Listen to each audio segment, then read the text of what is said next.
Good evening, sir.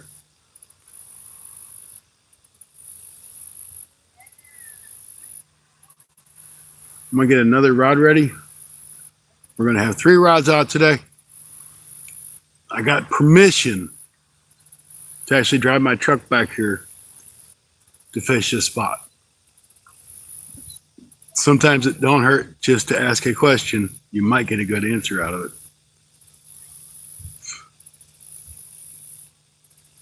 And that's all I did. Asked a question. So I'm going to get another rod ready. We'll have 3 rods out. In Illinois, I believe you can only have 3 rods regardless. But for now, I got stink bait in the cooler. It's cooling down because there's moosh. You can't use mooshy stink bait because it's moosh. So I'm going to rig up another rod for cut bait. It's a black rod. I'll just have to put a bell or something on it because we ain't going to be able to see it too good. Maybe a glow stick. Glow stick would help a lot. James, welcome in. Good to see you, Mr. Black Wolf Outdoors. Appreciate it. That's right. Everybody smash that thumbs up if you don't mind. Don't cost you a dime. Wild hook. Welcome in, brother. We're still in Illinois. I am fishing the Illinois River.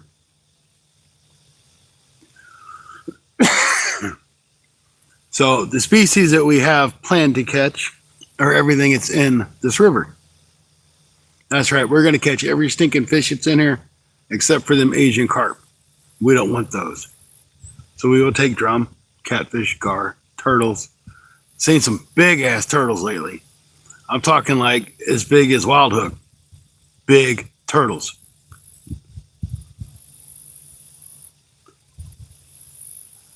I don't know if I'm getting sick. It just might be from being outdoors so much, little allergies that I don't normally have. Who knows?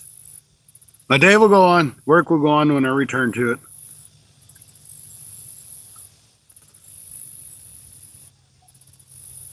Plus, I'm just excited that you guys are here with me to watch me hopefully catch a fish this time.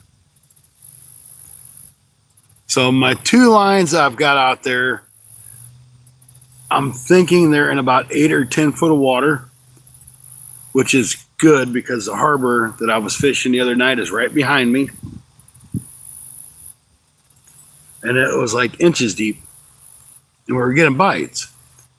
So maybe out here, we'll actually catch fish.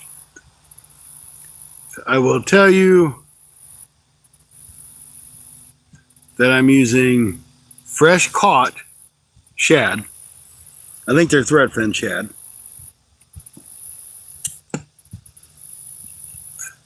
And a piece of skipjack that's old. But it's skipjack nonetheless. So on the middle rod, I think it's threadfin shad. And then on the rod, it has 2 hooks on it. I got the piece of skipjack and the threadfin shad.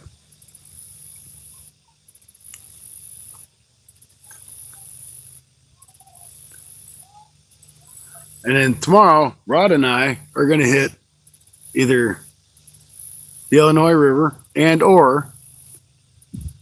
then we're going to hit the Mississippi and or.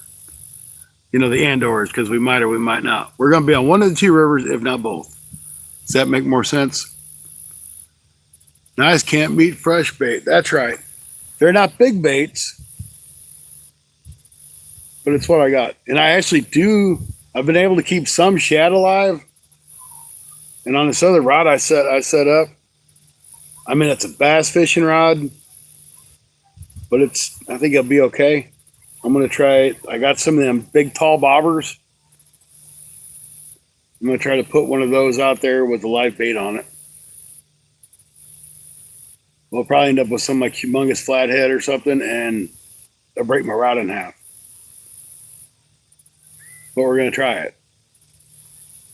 Maybe. Hopefully tomorrow night I'll be doing another overnight down by the spillway. That'd be good. Hopefully you'll get some damn reception.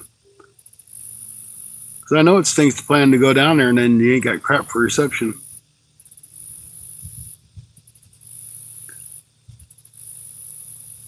I really wish this was on the Missouri side because I could put out like 6 rods. Can only do 3 here, as far as I know. I should have talked to the person that granted me permission to drive back here about it. But I'm pretty sure the rule is 3. I think it only used to be 2. I am at Pier Marquette Harbor on the Illinois River outside of Grafton, Illinois. If you guys want to take a look at the harbor,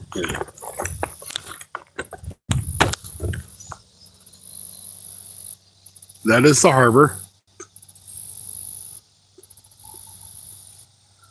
which they have all these boat slips in here, but this harbor's so filled in that unless you have a really small boat or you got a jet boat where you can trim up really well, you're not going to get your boat in and out of here. So let me get this other rod set up really quick, if you guys don't mind, before it gets dark, so I can see what the heck I'm doing. And hopefully we'll catch fish. Keep it on my rods. The only 2 that have bait on them right now is the 2 tall ones. So if they go in the water, call me and let me know. Hey, no problem there, Harvey. I don't mind sharing.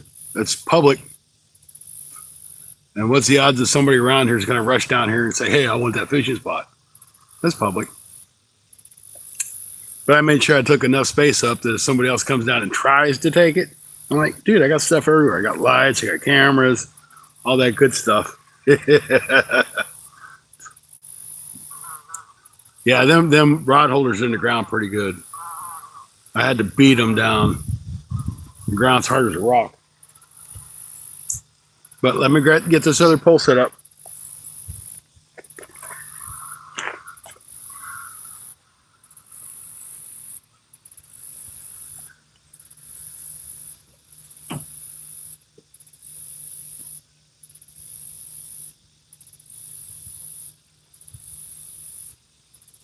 Now, mind you, it's not exactly a catfishing pole. It's more of a bass skipjack type pole.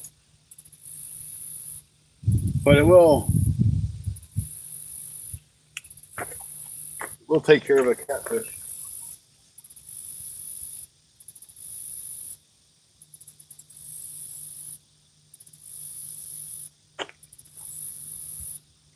This is the Extreme Stick from Bass Pro Shop. It is a medium light action rod.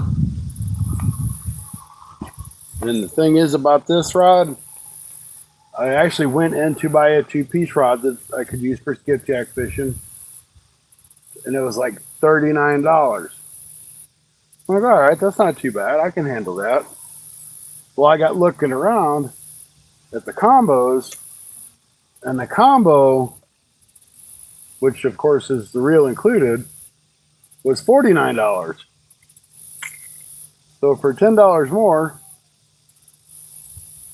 I got the rod and reel combo. And I will tell you my honest truth, I love this rod and reel combo. It's great. It's supposed to be equivalent to like the Ugly Stick, I think. I don't know if it's Ugly Stick quality, but it's handled some nice fish pretty well.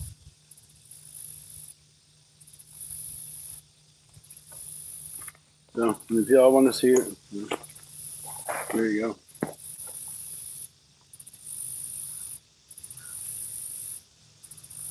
Pretty nice. Now these bobbers I've never used before, so I kind of got to figure out how to use them.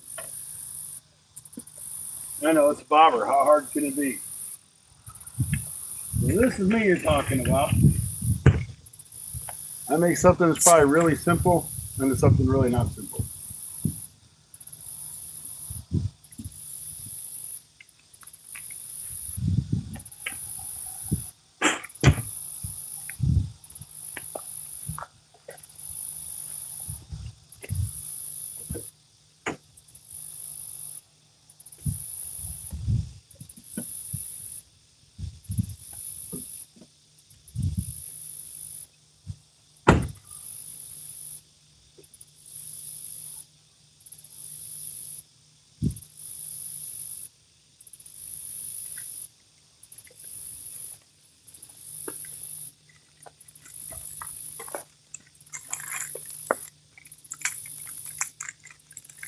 So I'm not really sure how to use this bobber. This is what it is. It has this thingy that goes through it. And I'm sure it's probably to thread the line through. But we're just going to do it the old-fashioned way and slide the line through it. Okay? Okay. I'm assuming that that part's supposed to be up and that part's supposed to be down. Should have a couple beads, I would think, and a bobber stop.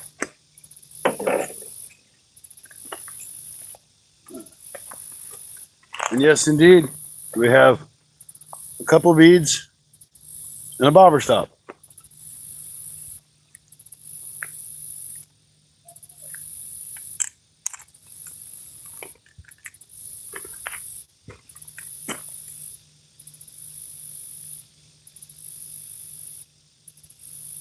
So first of all, put our bobber stop on. Or, sorry, not the bobber stop, the bobber stop. I know what I meant.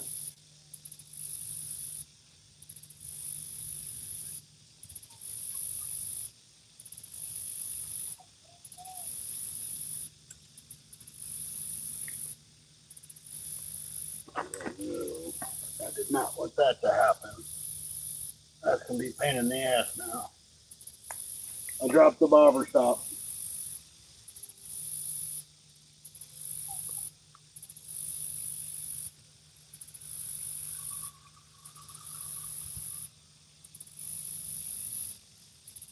I mean, I have more. Not the end of the world. I just hate to waste it if I can use it still.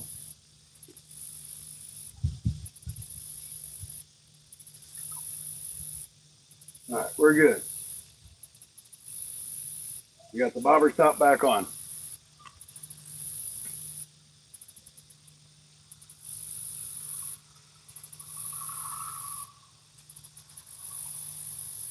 We're not going to pull that dude super tight right now.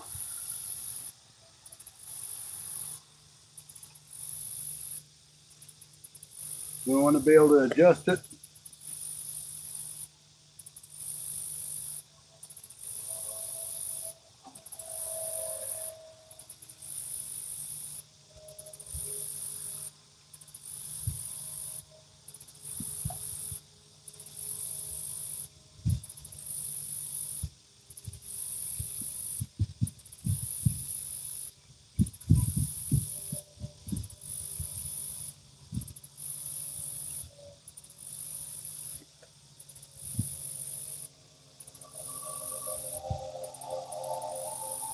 The line don't want to go through this bobber.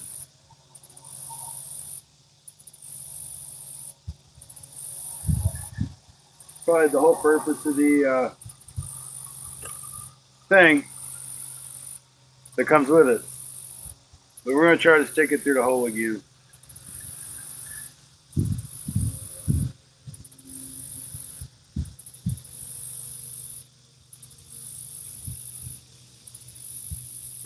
That's not working very well. So we're going to take this funny looking doohickey right here that comes with it. I don't know how well you guys can even see that, or if you can see it.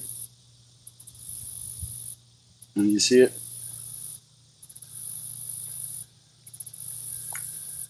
We're going to bend that straight up because I'm thinking this is how this is supposed to work.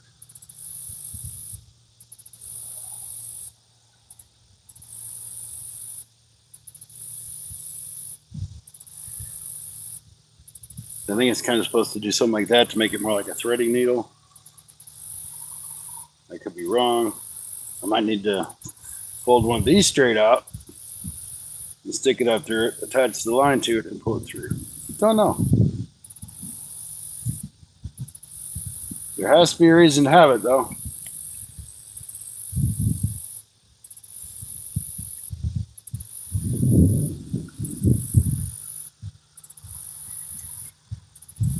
That's kind of a pain in the ass, too. be honest with you. That don't go through. And if it don't work, I'll get aggravated with it and say screw it and not worry about it.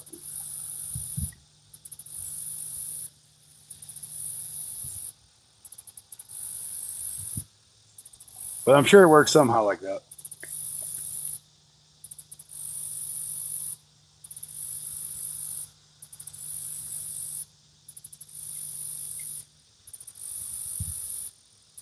And why else would you have it?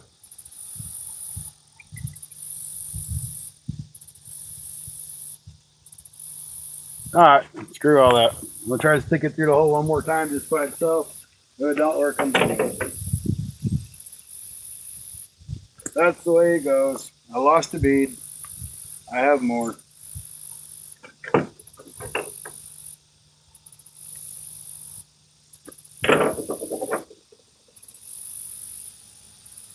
That's probably my favorite bead, though. It was green. It was kind of cool. I found it. Found the green bead and just lost the red bead. I know it's there somewhere. I'll find it in a second. I found the one I wanted, which is the green one. I have more red ones.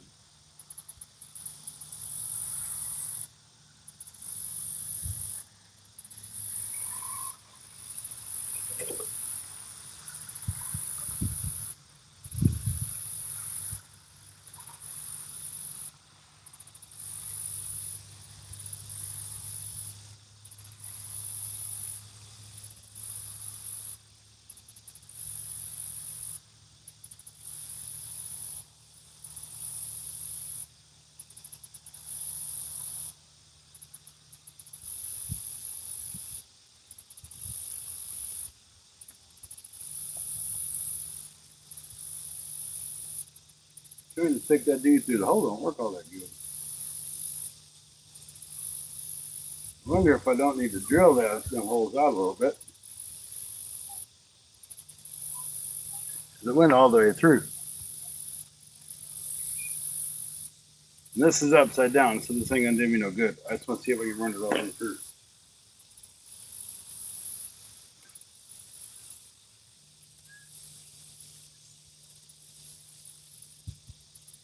This is why I wanted to do this while we had daylight. That thing just don't want to go through, either way. So it's something to do with this here wire. I'm just guessing.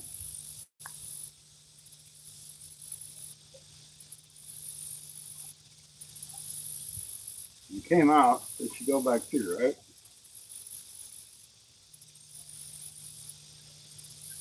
You don't go back through.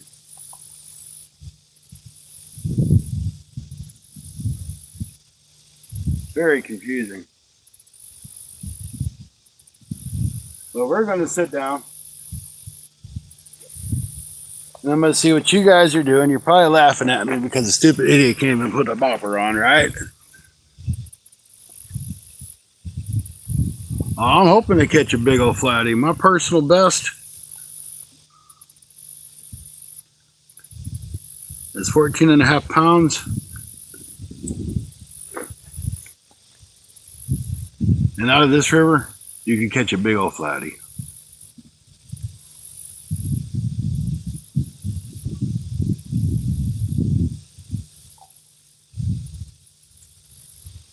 I have to go through the bottom because I got to pull it out the top.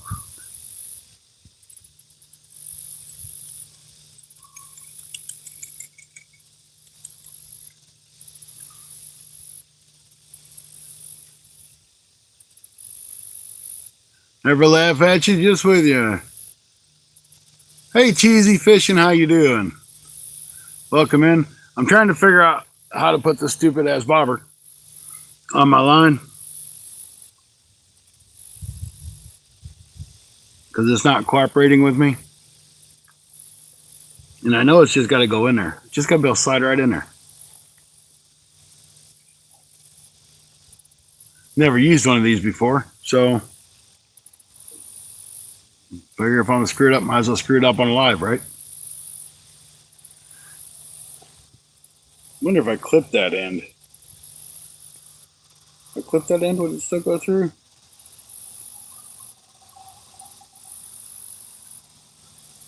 It would.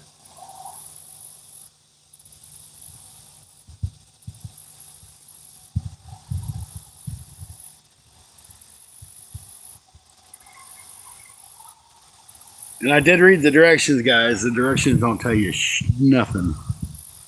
Don't tell you nothing. So if I was smart, I'd watch YouTube and figure out what the heck I'm doing. Coffee Cake, how you doing? Great to see you in today.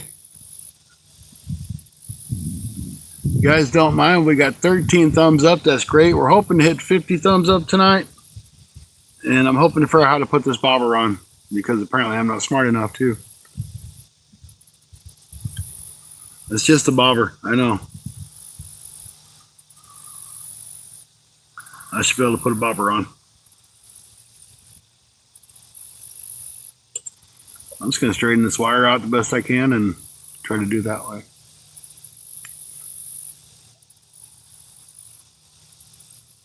Well, heck yeah, you can send me $500 for new fishing gear. I ain't going to tell anybody no about that. We got the Catfish conference coming up in January. Shoot, I'll take anything I can get, because it's all going to go towards it for some new gear. Do I have my second phone with me? Yeah, it's probably in the truck. You want me to call you? Want to call me? Maybe you can tell me how to work this stupid thing. I'm about ready to throw it in the trash can.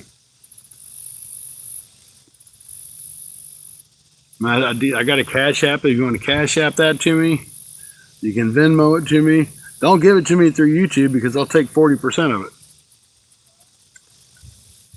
Shoot, I take 5 cents. I ain't going to be like I got to have.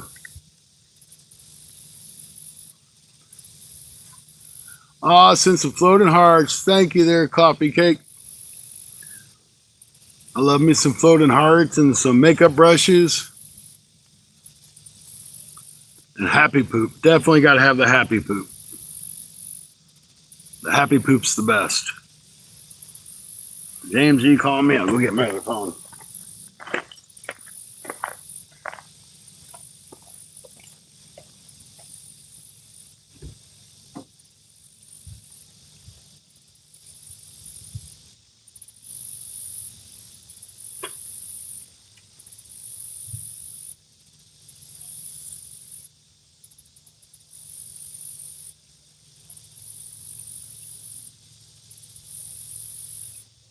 I got my other phone. I do. I'm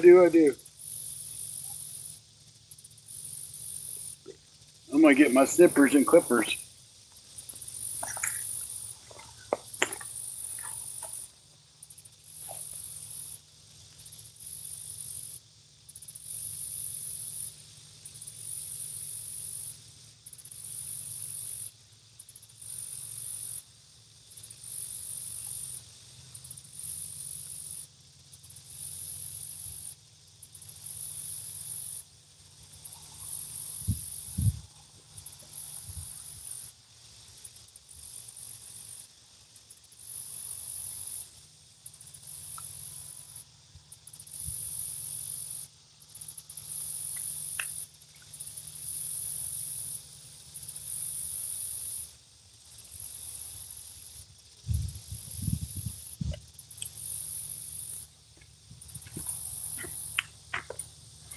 Anybody know how to put this dumb thing on? Not me. I'm on my phone. Oh, you can't call me then. We got 9 awesome people in here. Thank you guys. 13 thumbs up. Randall, where you been? I ain't seen you. Hope things are going well for you. Randall, you know how to put one of these on? I don't know how to put this on. I can't figure it out. I ain't smart enough to put on a bobber.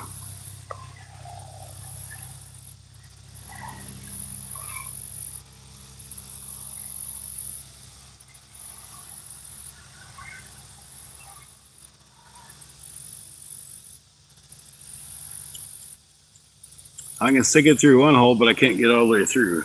But you know what? I bet you if I had a coffee stirrer, I could probably get that dude through there. That'd be a good idea.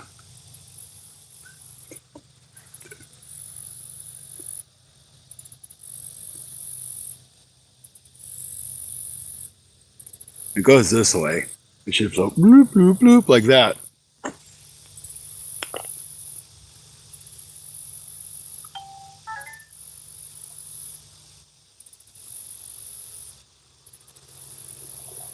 I know the line's supposed to go through it because I watched a YouTube video on it. Like, kind of when I was driving. I more listened. I can't really say I watched.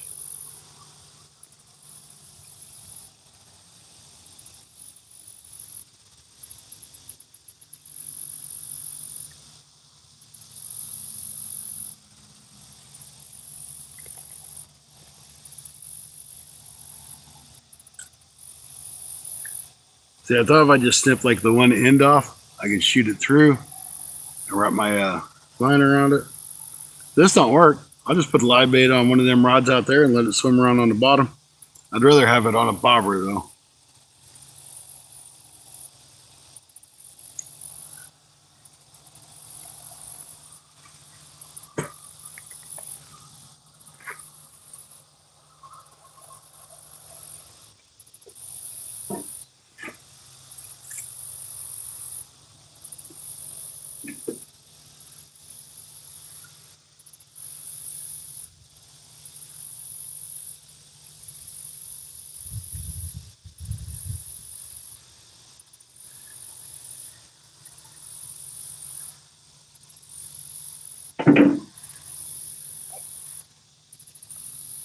Well, I clipped an end off of it.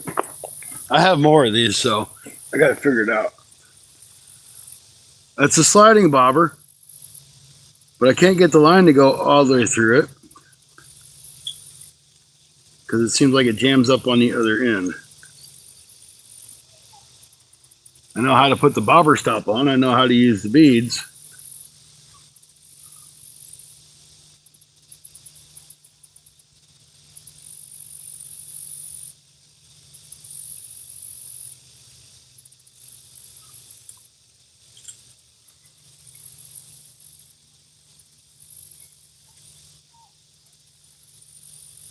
So you had like a little loopy dude on top where you're supposed to pull the line through, but you're supposed to be able to reuse this. It's not a one-time use bobber.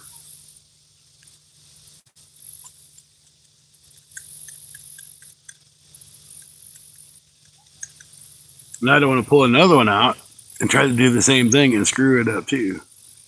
You know what I mean?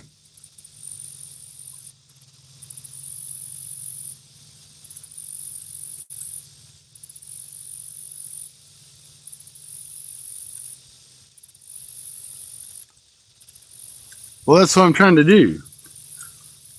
But like on the inside of one of the ends or something, or on both the ends, there's got to be like some sort of little lip that won't let the wire go through or the line.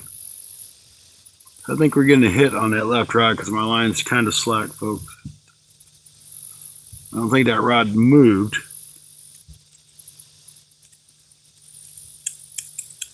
But the wire goes through both sides. It's just like it doesn't want to work right.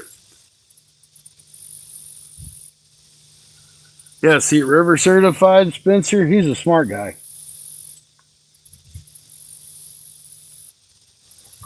You see, I'm a dumb guy and I just dropped that thing, that wire, and I can't find it.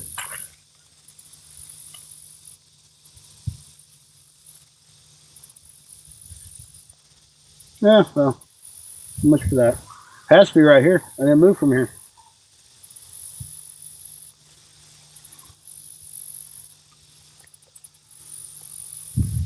Surely couldn't have bounced too far.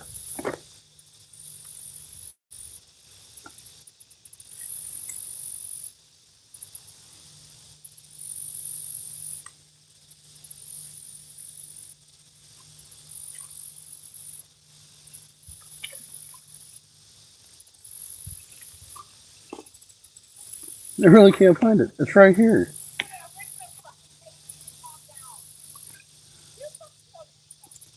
Well, that little girl needs to learn how to watch her potty mouth. Oh well, so much for that idea. Screw it.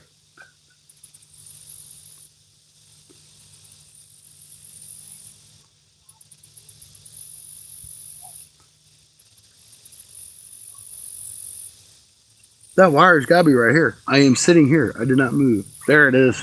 I found it. It was over there. Randy Ward, how you doing? Thank you for stopping in. We're trying to figure out how to use a bobber because we're stupid. At least for now. Once we figure this bobber thing out, though, we'll be good. I am not bad. I'd be better if I figure out how to get this bobber to work. Because I was really excited about using it. I guess I'll have to consult my local YouTube and find out how the other smart people do this.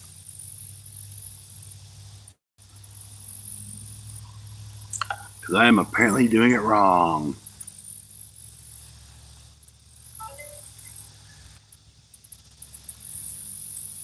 So I was hoping when you smart people, you might know what I was doing wrong to make this work right.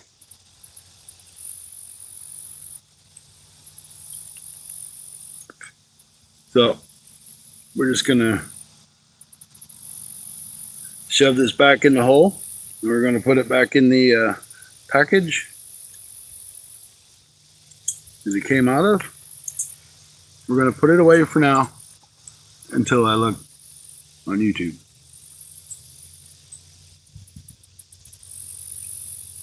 Because I know that pin has to come out because it has to slide through there. That's the whole point of the bobber stop. And the other thingy dealies. You know what I mean? You can't tell me you can't use this thing more than once. That'd be just totally ridiculous for $4 a piece or $3, whatever they're $3 or $4 a piece. But I bet if a guy had like a coffee stirrer straw, you could stick it in a hole, you'd get rid of that lip, and you'd be able to use this thing without a problem. If I was guessing.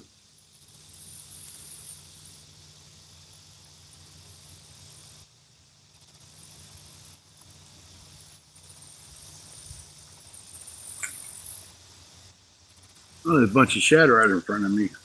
That might be a white bass. Damn, I'm gonna grab my rod. Well, hold on. We'll see if there ain't a white bass jumping right there.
Okay.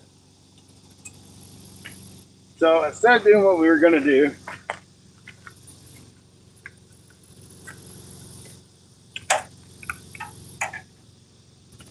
we're just going to put some stinky bait on that rod and see if we can't catch a channel cat on stinky bait.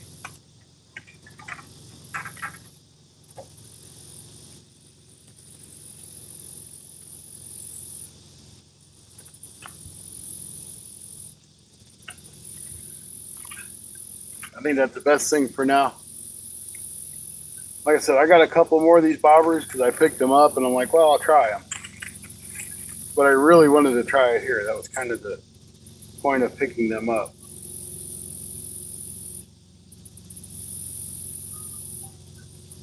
So put this back in the truck and we'll figure it out. So next time we hit the river, we'll be a little more prepared. Maybe we'll try it on the Mississippi or something. That's the MISSI PPI SSI Mississippi.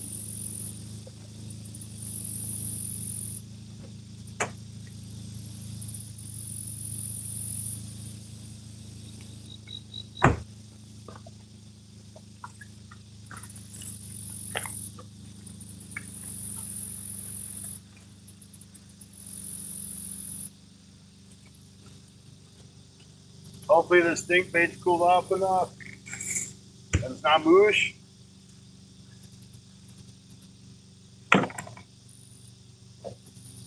It's still kind of moosh, but I think we can work with it.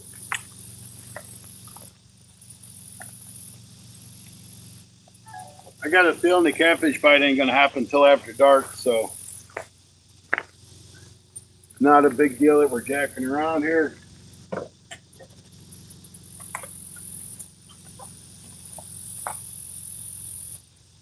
And to give you guys an idea of what I'm using, because I can't really see it because I don't have the camera the right way. Made some homemade bait holders. This is a pencil holder I got from the $1.25 tree. I don't like treble hooks, so I went with a straight hook and just a piece of sponge on the end of it. So kind of the whole point of what I was thinking in my head would work. You can not only soak the sponge full of yummy goodness. That yummy goodness would go in those little baskets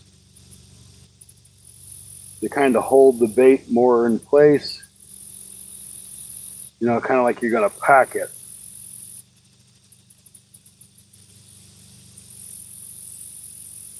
You know what I mean? So if you pack it in the little holes, it'll leave that scent trail. Plus you'll have it on your sponge, which in turn kind of comes out looking like this. And the fish will eat it, and we'll catch a fish. But we need that scent trail. So that's why I thought this would work. There's other easier ways to do this, but I can't do anything easy. If you go buy these stupid bait holders at Walmart, you get 2 for $3, I think.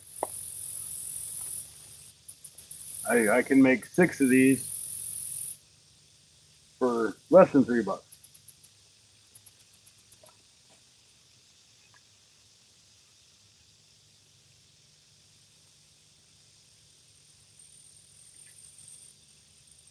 So we're not going to throw this too far out.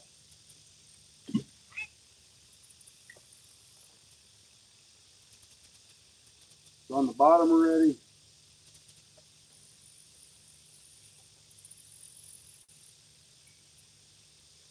I will put a bell on it just because I won't pay a whole lot of attention to it. There's some light.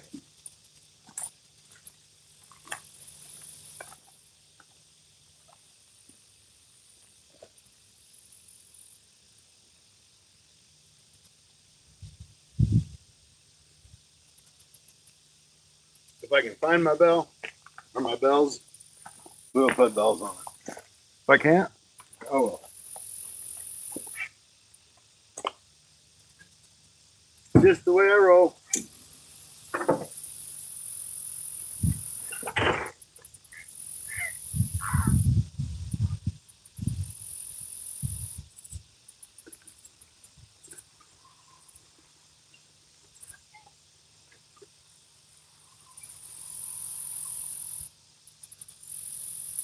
I found the bell.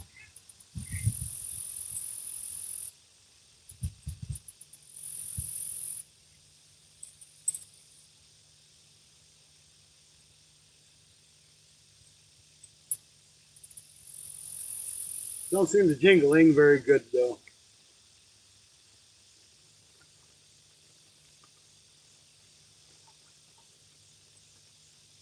hear another one. That one jingling's better. That's not it.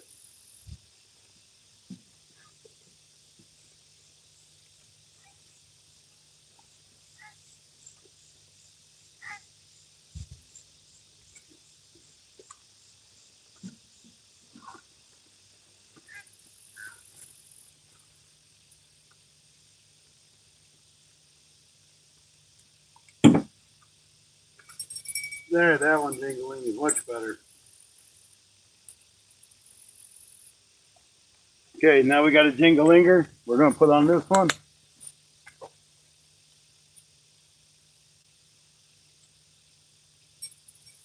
Just so we can hear it jingling with something bites on it.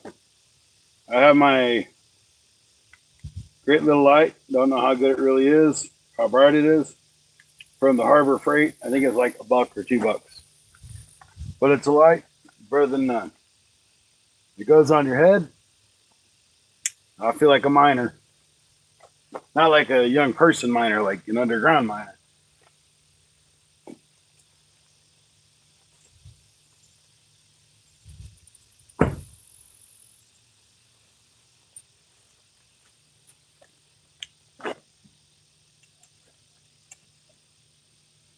Really stinks I couldn't figure out how to put that bobber on her.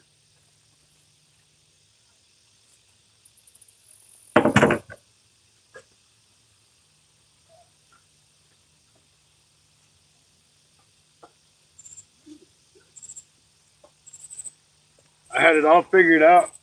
I got glow sticks. So I was going to put a glow stick on the bobber so we could see it.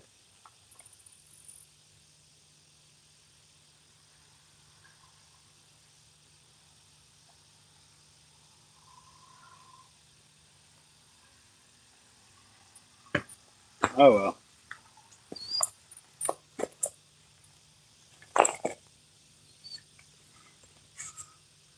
Hope you guys can see the lines or the rods.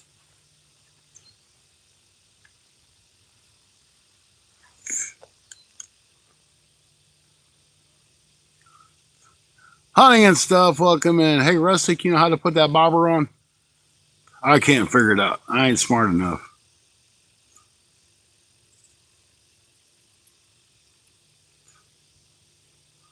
I think when I get home, I'll try to shove a couple coffee stirs through it.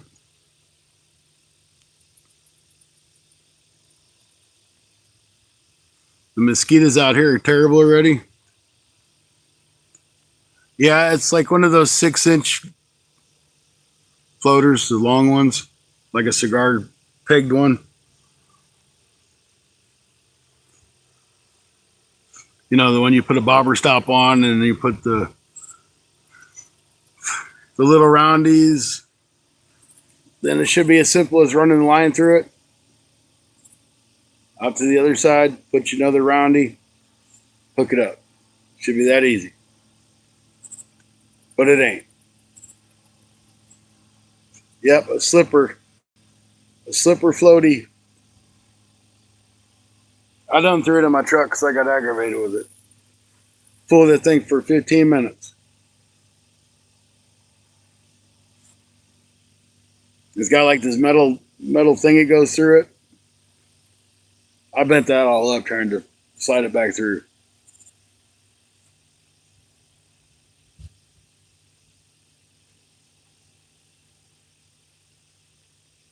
Yep, for live bait.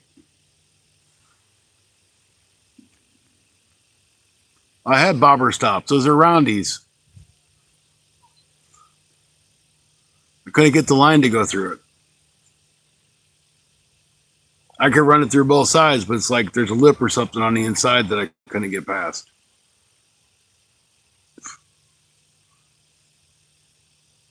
No, this is a big one. It's not one of the little ones. It's a big one for catfishing. Hey, David G, how you doing?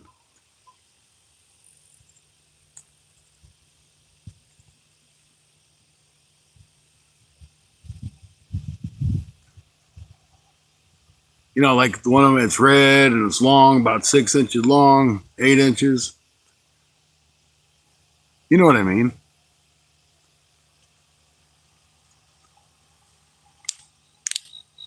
Oh, I don't like this light on my head.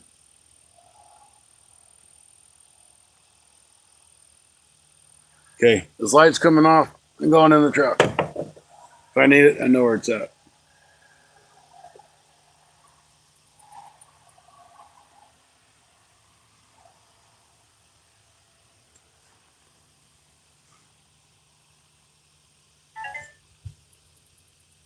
It could be something for the right person on a hot Saturday night.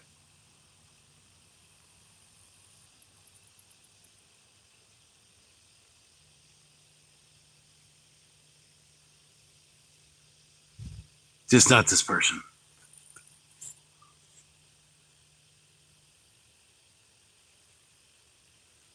The bugs are bad. I have my light way over there. I figured they go to the light. No, they're here in front of the camera. All right, Rustic. We got 9 great people in here. Thank you guys for hanging out with me. We're just watching the polls again, but I got a feeling the night bite's going to be here. There hasn't been a whole lot of boat traffic. Of course, there's no current. We are on the Illinois River, and this is like glass.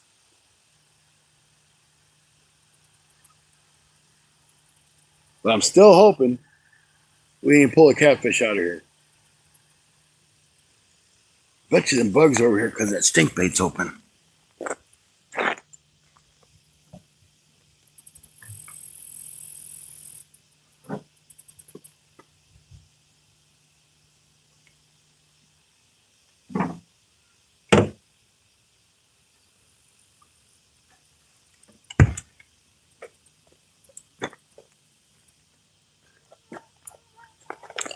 I was so thankful I was able to pull down to this spot. I asked permission before I did because I hated to carry all my gear from the parking lot, which is a good ways away to where I'm at.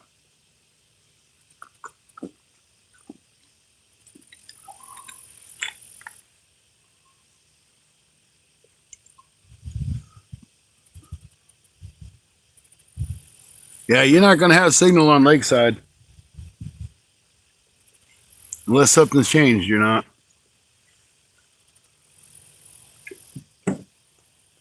Hey, get back in the bucket. I didn't give you permission to jump out.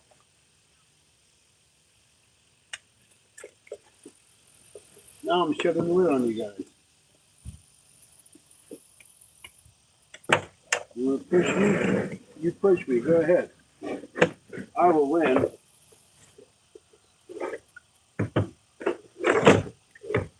Y'all just shut the damn lid on you. Now you can't jump out. So what do you think about that? Jump around all you want. Jump around. Jump around.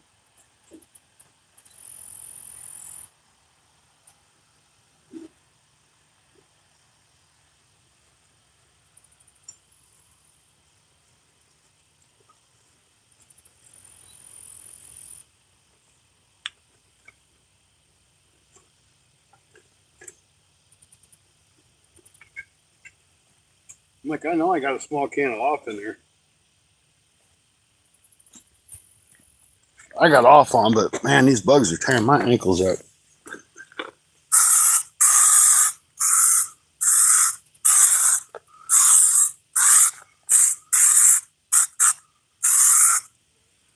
There. Hey Pat, how you doing? Thank you for coming in.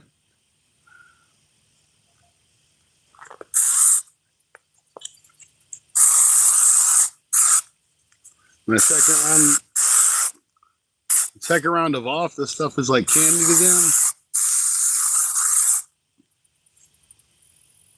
them. Stuff chokes me up. See if that fixes the problem. Don't know how much of a charge the light has. I know it's not fully charged, but we have another light if we need it.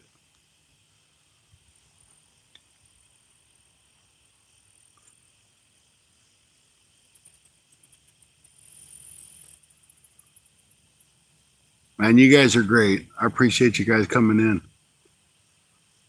This weekend can't be a bust. We have to catch a catfish.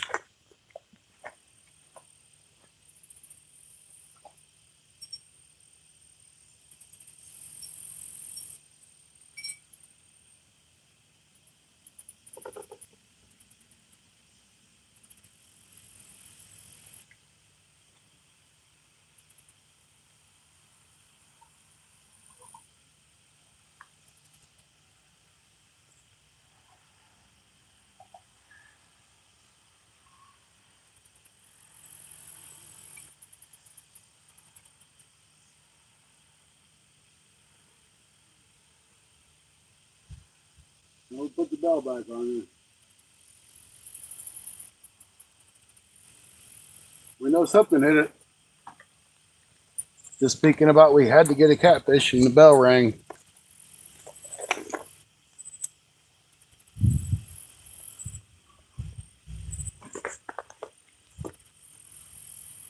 We'll see if he comes back and hits it again.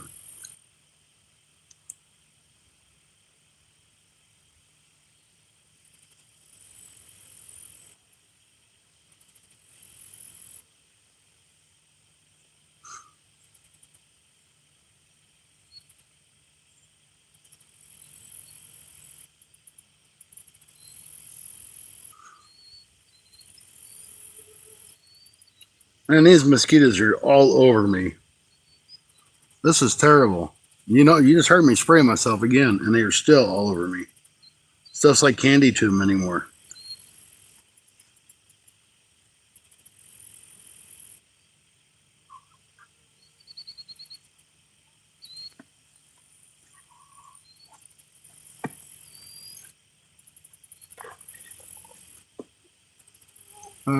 Oh crap! I guess I should get put on all chat.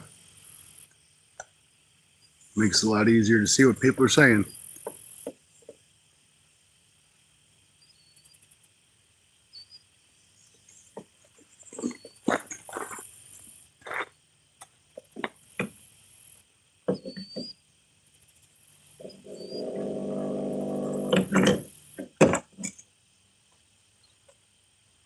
So I do got my air bubbler going.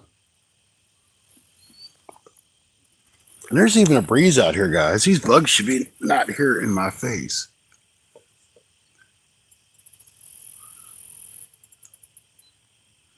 I'm about ready to spray my damn head with off just to get the bugs away. Matter of fact, that sounds like a good idea. I'm doing it. We'll just call it hairspray. So I can take a shower, wash it off. Now, if we just kind of like see the rods move, there's a chance it could be them stupid Asian carp bumping the line. But if they, of course, bend over, we know it's not Asian carp.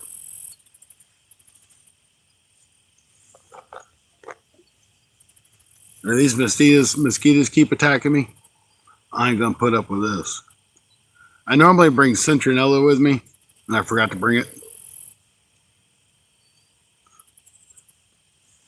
I was hoping to find one of those thermal doodads that's supposed to repel mosquitoes within like 25 feet, but I couldn't find one at Walmart. Thermocell, I think is what it's called.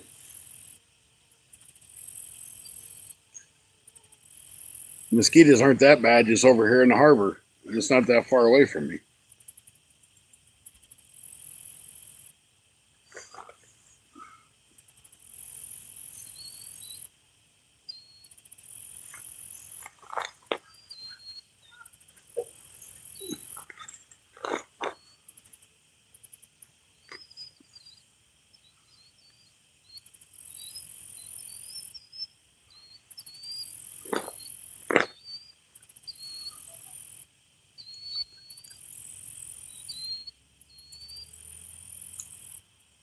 What the hell?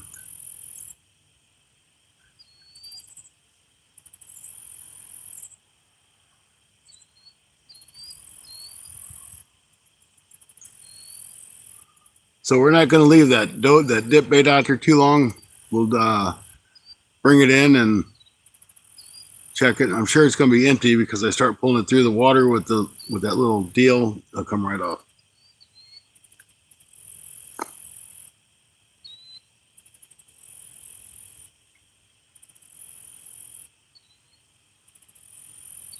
And I do not have connection on this phone. Why? Why is my Wi-Fi turned off?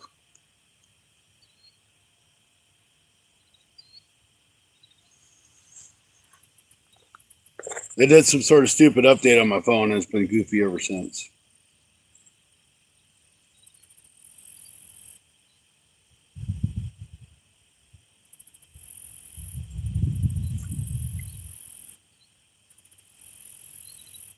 So, James, what are we having for dinner tonight?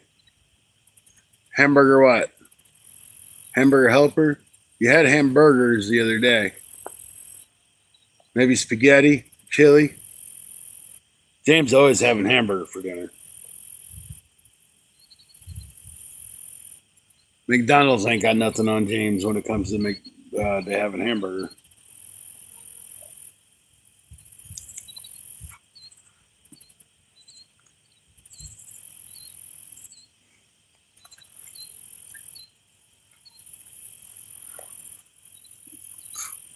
Hot dogs? What the hell? You ain't supposed to have hot dogs. You eat hamburger all day, all night. I'm going to reel that left rod in. We're going to throw it back out. We ain't getting no bites. Maybe we're in the wrong spot.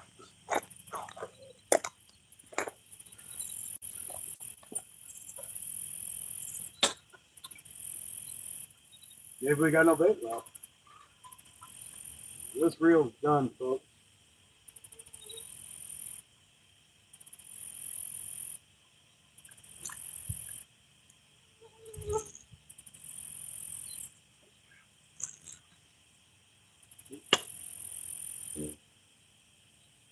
We got both of our baits.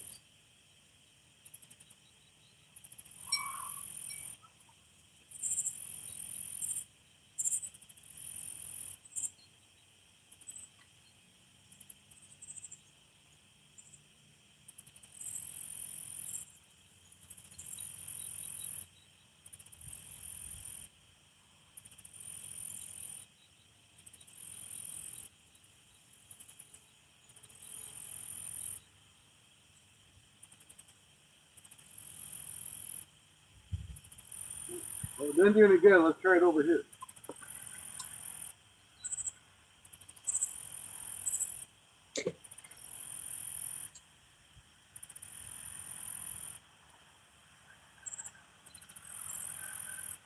It's not as deep, but if they're going to go in that harbor to feed, they might come in there.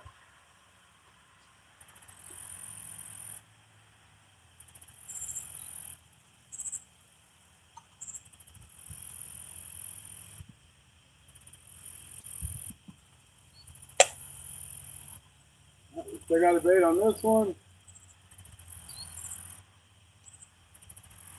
Tell you what, let's throw this one over here. I know it's kind of shallow.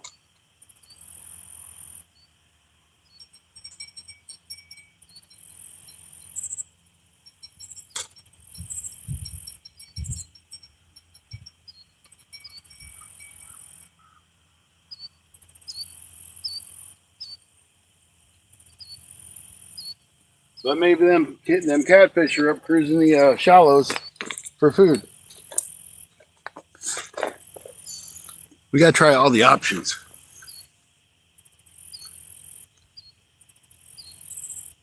So now we got a rod casted to the left, one to the right, and the one in the middle is kind of middle rightish. It don't mean it's all rightish, it just means it's middle rightish.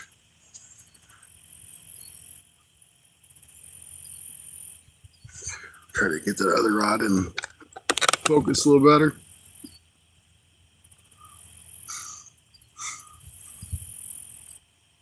If it makes you feel better, I had McDonald's for lunch today, so I had my hamburger.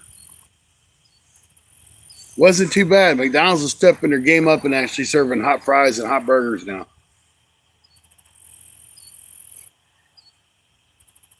kind of impressive.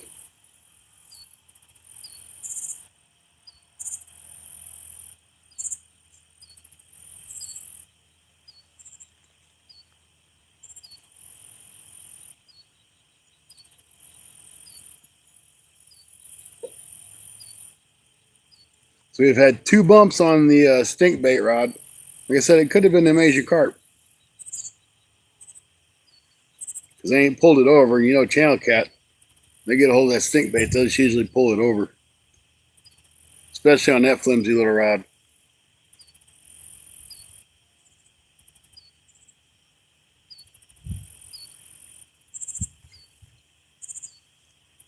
And if we don't catch any fish on our bait we got, I can always freeze it. Rod and I are going to go out here on the river on the boat tomorrow. So it's another get up at 5 a.m. day. And we're going to try to catch some big catfish. That's the plan.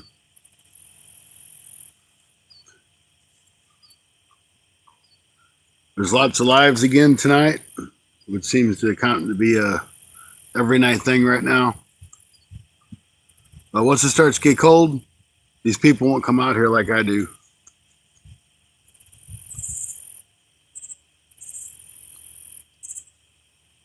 Oh, 5 a.m. Yeah, that excites me.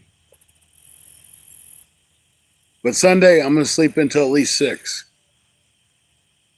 Because Rod's going to church, so we won't be fishing. Then I'll pack up and head home. I'm going to stop by Bluff City Tackle in Alton, Illinois on my way through. And see what kind of stuff that I don't need, because I'll go in there and say, oh, I'm just looking, and I start finding stuff. And then I'm like, do I really want to buy that? Do I need to buy that? And I'll be like, sure, I need to buy that. Yep, I get up at your bedtime all the time. That's why I can't stay out there all night like you can to fish.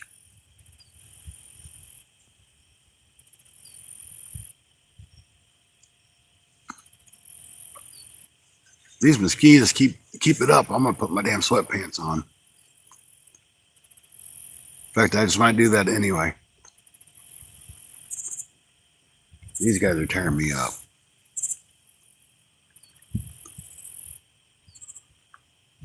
It ain't blazing hot, so that's it. I'm going to put my sweatpants on. You guys don't go anywhere. I'm just going to put them on over my shorts. So don't think I'm going to like not have no clothes on, because I will. I'll be fully dressed.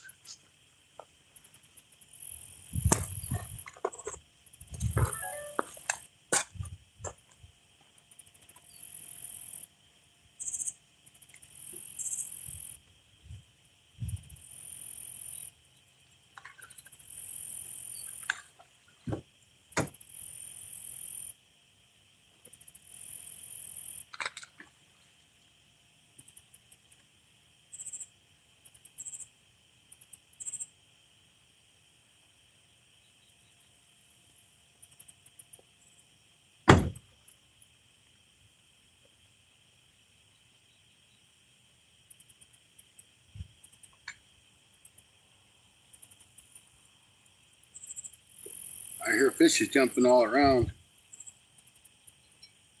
I heard that bell jink too.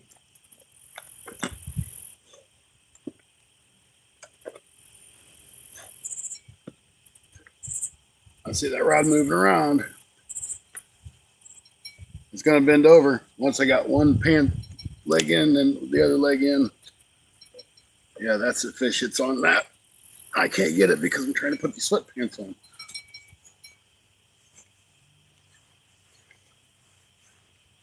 Okay, sweatpants are on. As soon as I got my sweatpants on, he quit biting. Kind of typical, huh?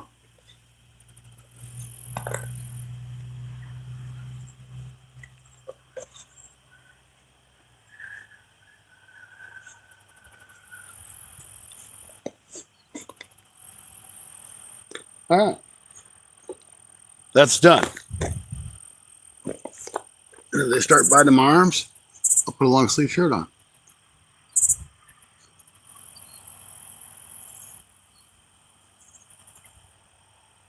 I'll probably eventually reset my sleeping schedule right now.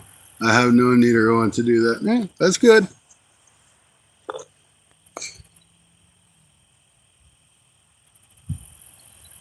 He's still biting on that rod, I think.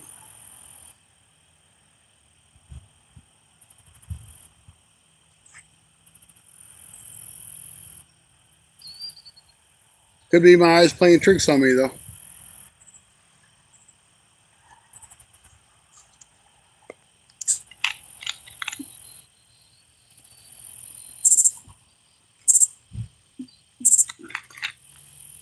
I hear a bat.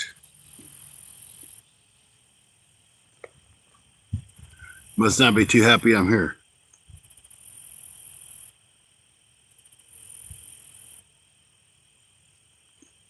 I do have regular bait holders. If this doesn't work, we'll swap over to a regular bait holder. Because, I mean, there's no reason we can't catch channel cat out of here on stink bait. This place is loaded with channel cat.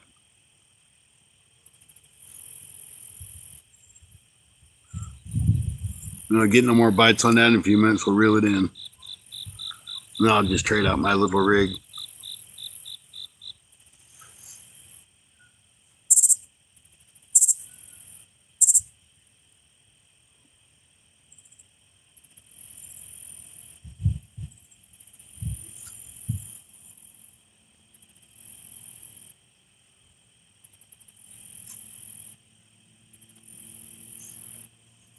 I really wish you guys could see my lines. I can see the left one pretty good. I can't see the right one at all. I can see the rods. You know what I mean? That's Stacy with Bank Fishing Adventures. Welcome in, sir.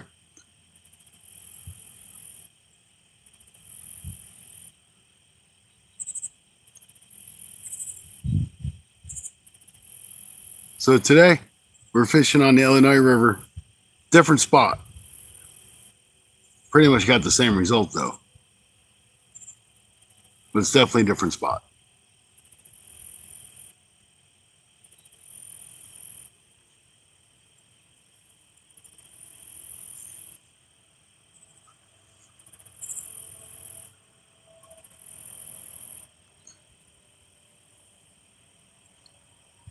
I know what I need to do. I need to make a sandwich, look at my phone, do something besides look at the rods. Then the magic of the fish bite begins. We all know how that works. Do something else, your rods will bend over. I know I'm going to put a long sleeve shirt on because I'm tired of these mosquitoes biting my arms now.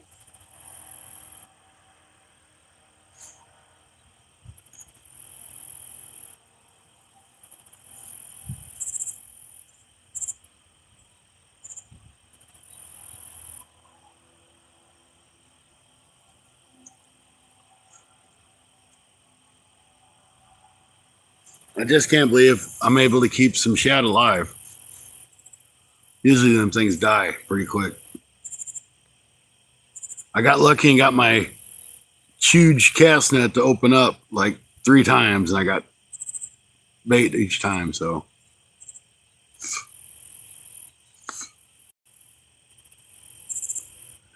It is. It's a secret weapon. Make yourself a bologna sandwich, put you a couple chips on the top of it, anything you can do to kill time, and the fish will come while you're making a sandwich or eating it.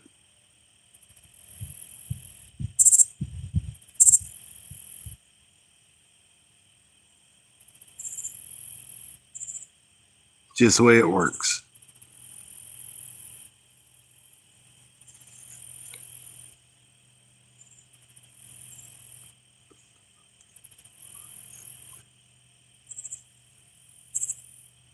I don't know if I can use live shad or not. I think I can. But they're alive in my cooler. Well, they're not. They're in my cooler, but they're in water. And the shad came from this water. So I'd assume I can use live shad. But I don't know. I'd have to look that up. It's not on the hook yet. So I ain't worried about it.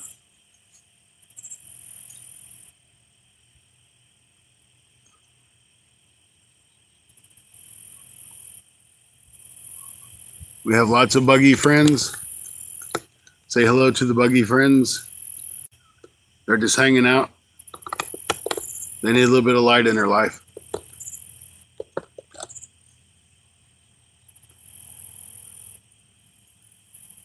All right, we're going to reel the dip bait one and see how that is.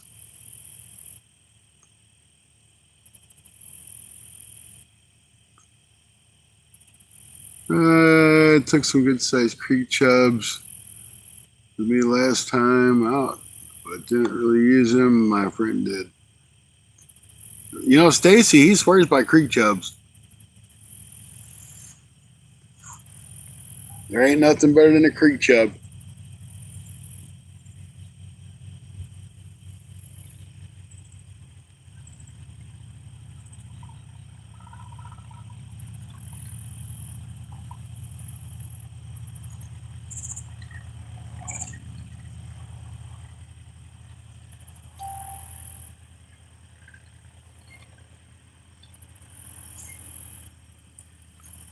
So the fish will stay alive on ice in the winter even.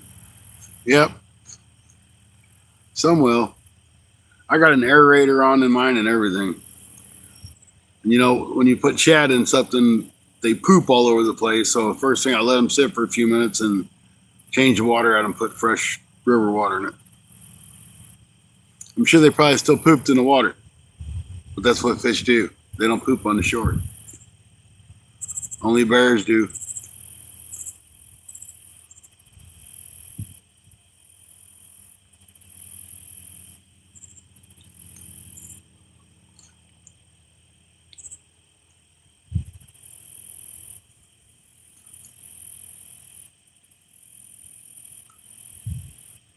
Put my minnow trap back here. Yeah. If you got minnows, man, you can't really go wrong because anything will eat minnows. Shiners, minnows, anything like that. Catfish will eat them. Bass, rock bass, goggle eye, bluegill, sun perch, catfish, gar, especially gar, and crappie.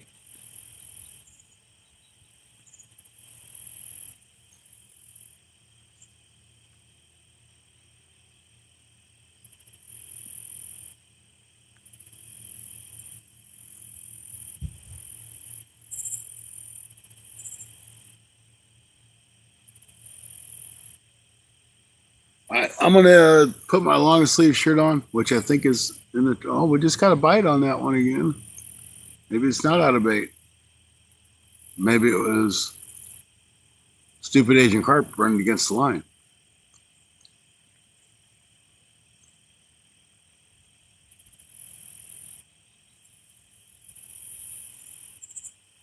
Cupfish, how you doing? Welcome in.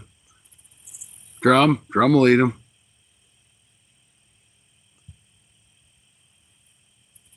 I mean, you can't get any more natural than a minnow.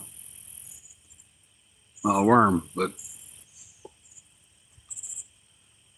all right, time to get back to work. See you later, Stacy. Hey, Pierre, how you doing?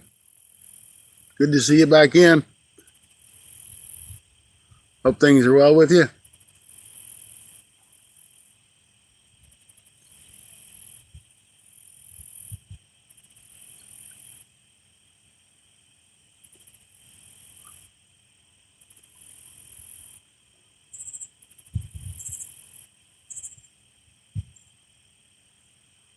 Yeah, well, Stacy, he was just on lunch break, probably.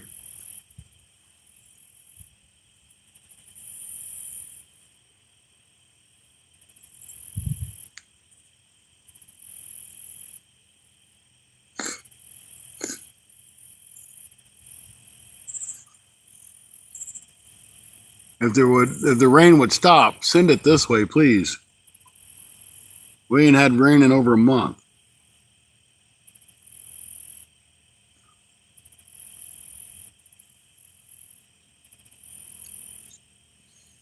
I may move that light farther out of the way, guys.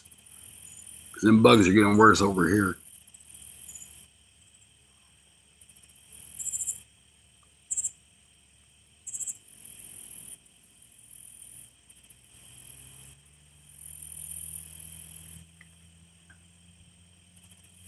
Yeah, I bet those are carp pumping that line. Use cut drum, caught fish. Yeah, I haven't ever done any go with cut carp or cut drum. Tried it, not had no luck.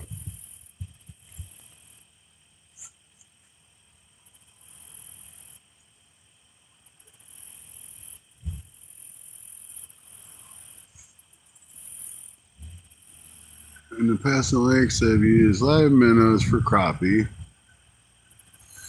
but in heavy current.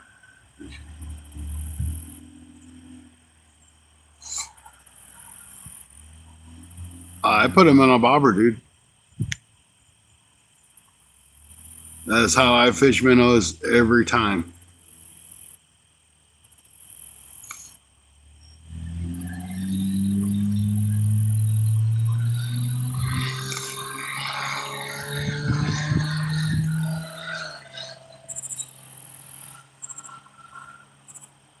That flathead you caught the other day?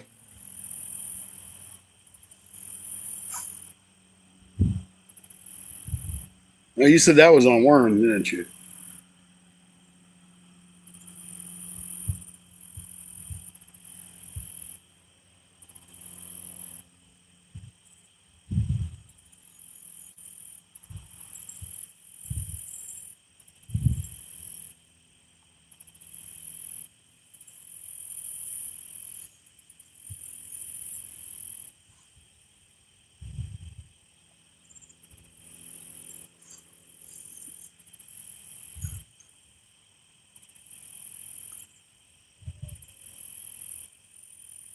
I tied him down on the bobber down. Huh.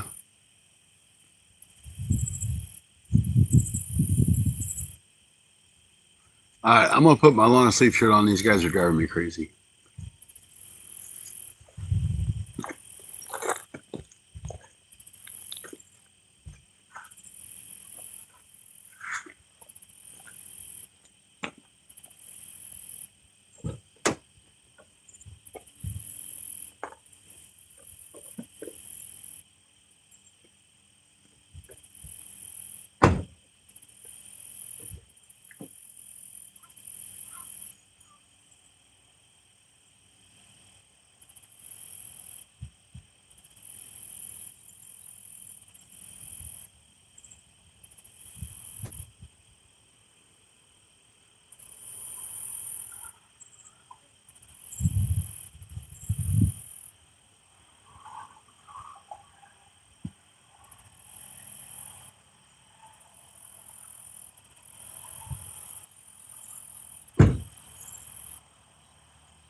Hey, that's a hit on that rod. Right rod, guys. Right rod. See, I just had to go do something and I got hit. I'm bringing that line in.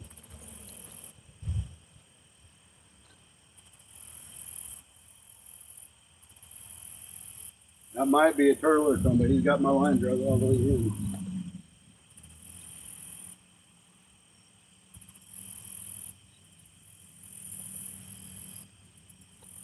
He's got my line all the way in again.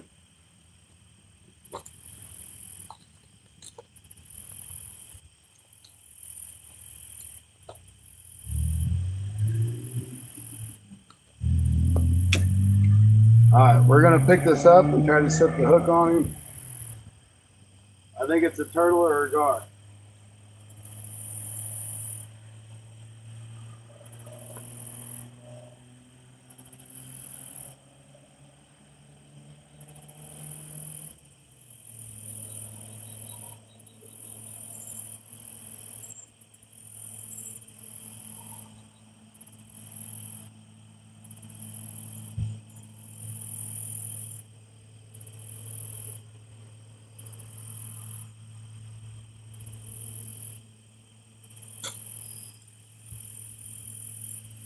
We'll see if he loosens up again. I don't feel anything on there. I know he's loosened it up twice.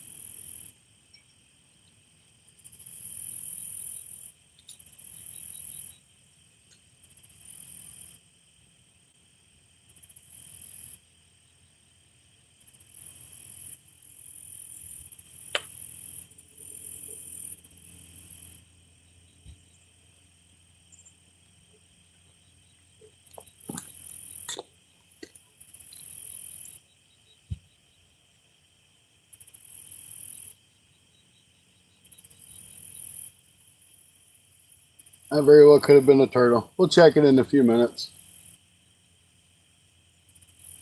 Could have been a gar too.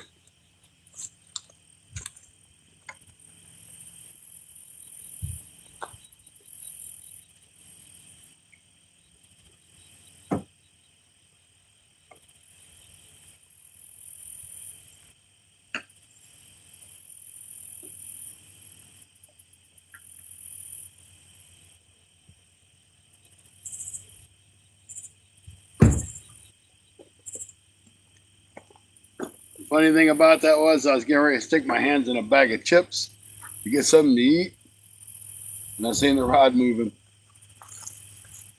Told you, you do something else, the fish will bite.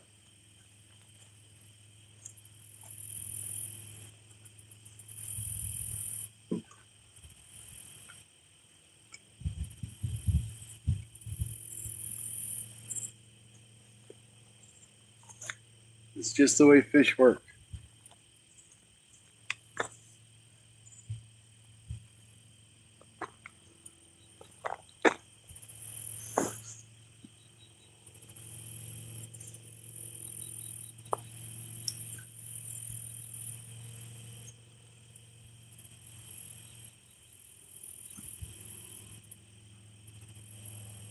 Hey Chase, how you doing?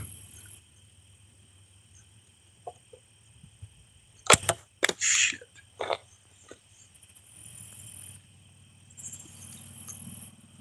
Well, that bait ain't that big.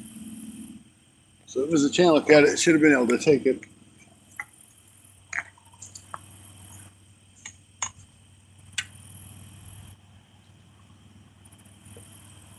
Unless there's a little bitty channel cat, that is.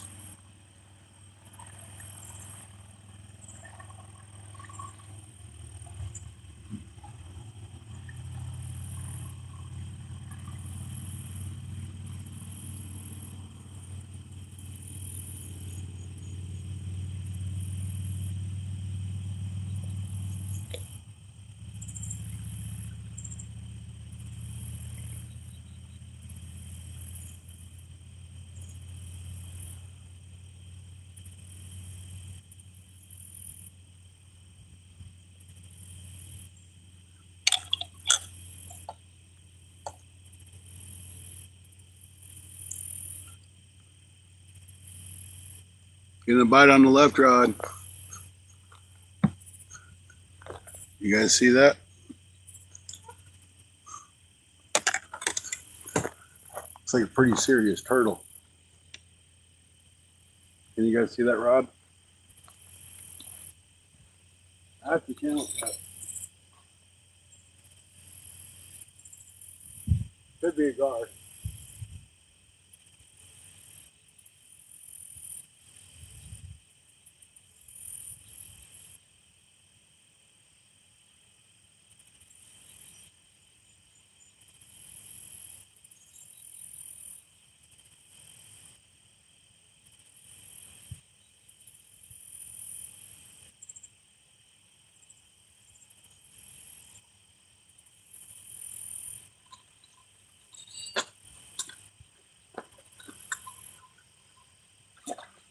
We're on. Whatever it is, we're on it. We were on it. We were on it, guys. I want to say it was a gar.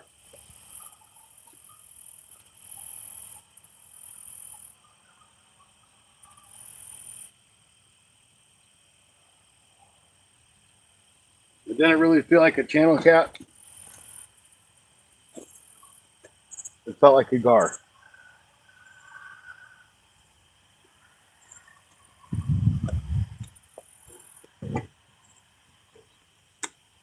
You got him up close to the bank.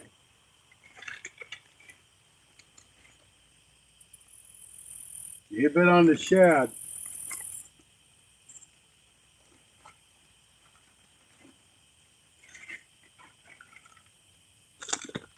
So we're going to throw another piece of shad on there.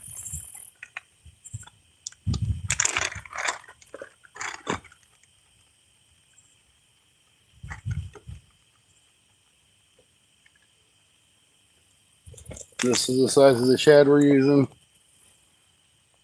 Don't know if you guys can see it even. I hate trying to do this. It's the size of the shad. They're about 3 inches long.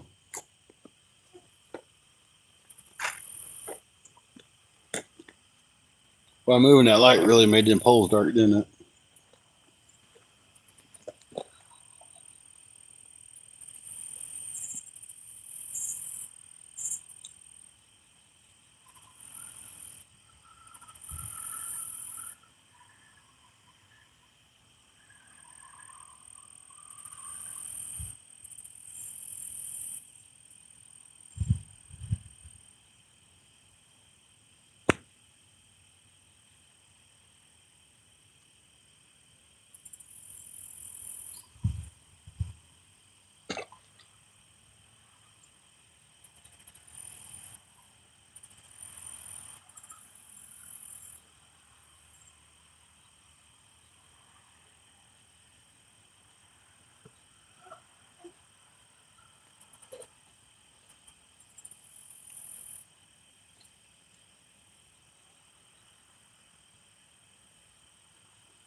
All right, I'll just have to deal with the bugs.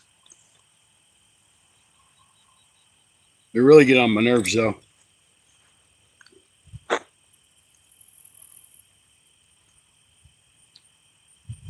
Northern Fisherman and Outdoors, how you doing?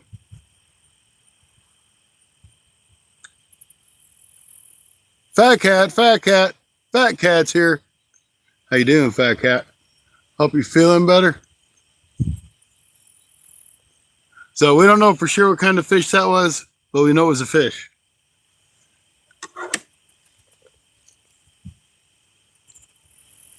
That's all I can tell you about that one. It was definitely a fish. I think it was a gar. Now that I was doing something and was so rudely interrupted by that fish, I'm going to try to do what I was doing.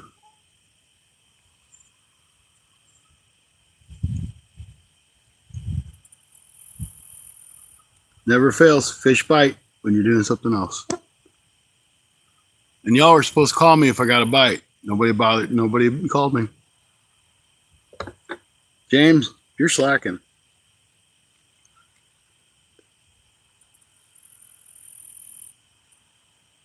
He's going to say, well, I was on my phone. Well, you wasn't on the phone calling me.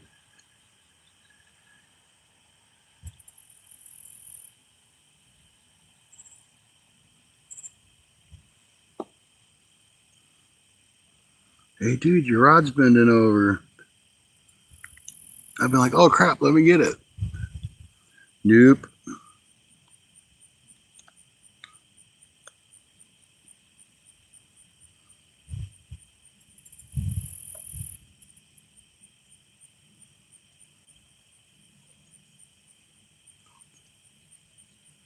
Not even a peep. Then send me a message. No text.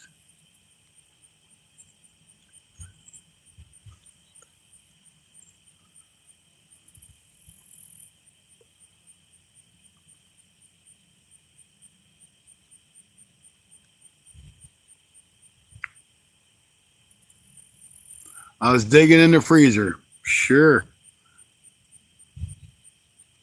I believe that one.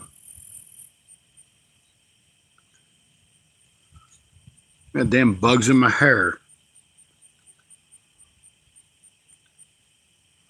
All right, well, we're going to give up on that idea of that one for now.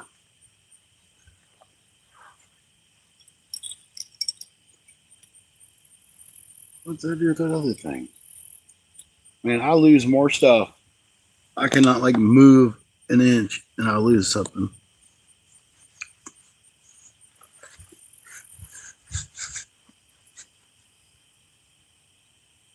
Oh, there it is.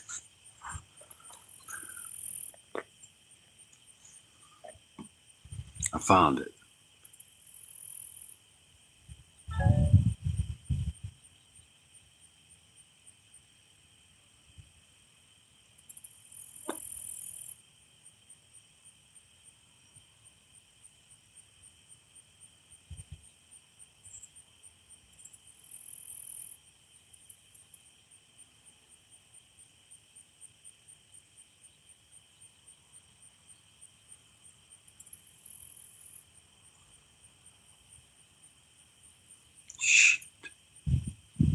damn it. I didn't want to have to cut that. I'm going to have to cut it anyway.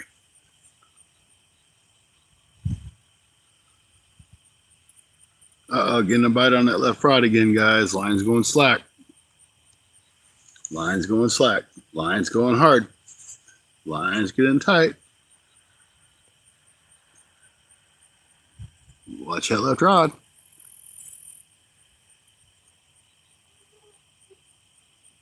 I'm doing something fishy. You know what that means. Pull that rod down. Pull it down. I have things in my hands. You guys seeing that action? My line's all the way slack.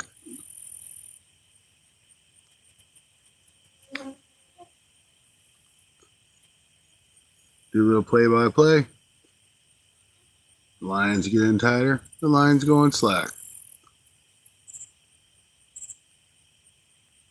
The line's slacker.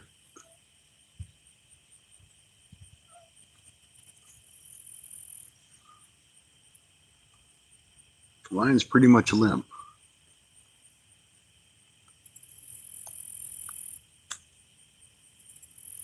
So I'm going to continue to do what I was doing.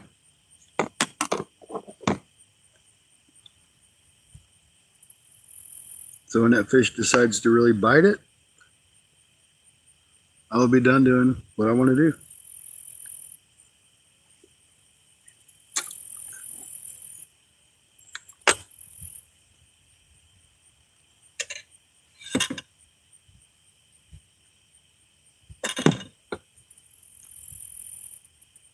He's bringing it back to me. That's it.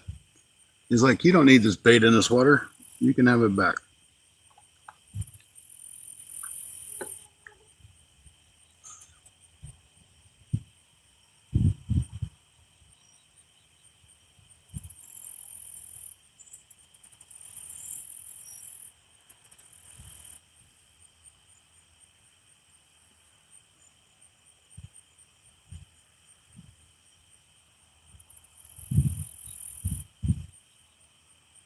Bet you it's a gar or a turtle.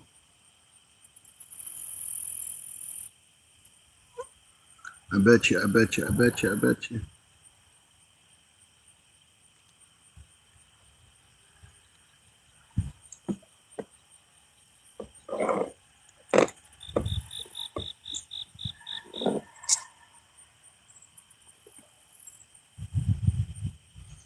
Alright, now I'm finished doing what I'm doing. I'm going to go reel that line tight.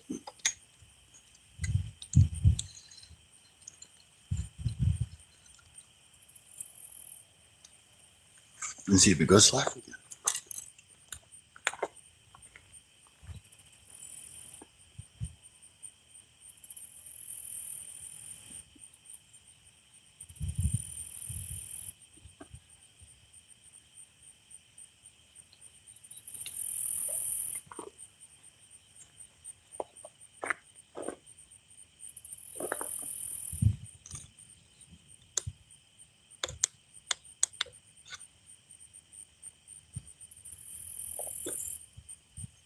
It's not too slack. I didn't get it like super tight.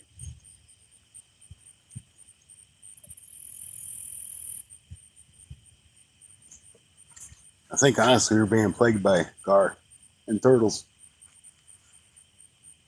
Could be small catfish. He could have got that bait off of there too. We'll give him in there too. I'll get this other line baited up. Put some more stinky, smelly bait on it. Now that I got it retied.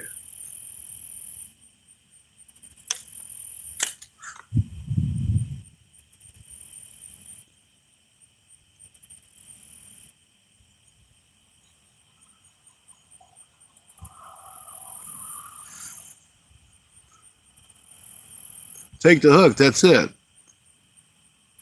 Gonna pop up.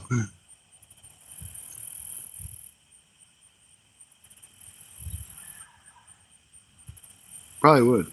Jump right out of the water and spit that thing right at me. Say, here, take that, damn it. You eat it. That's okay. If he took the bait, we got more.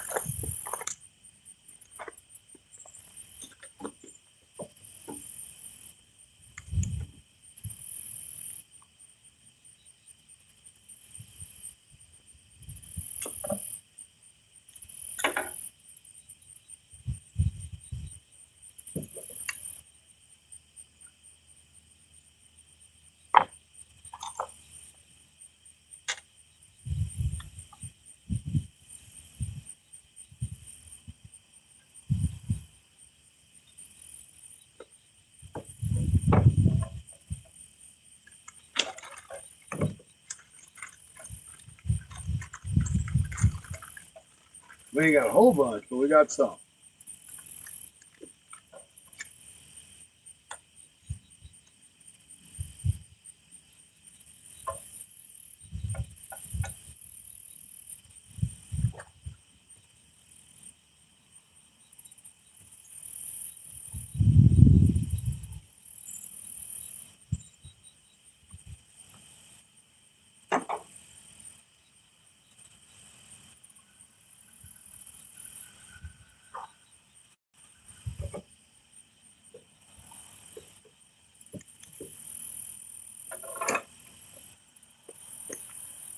All right, I put a regular. Oh, he's still hitting on it. Put a regular dough bait holder on here.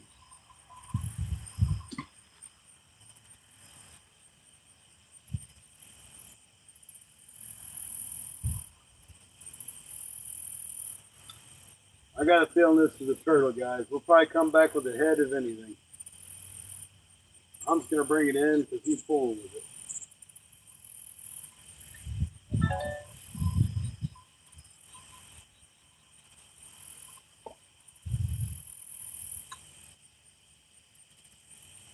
No, he's still good.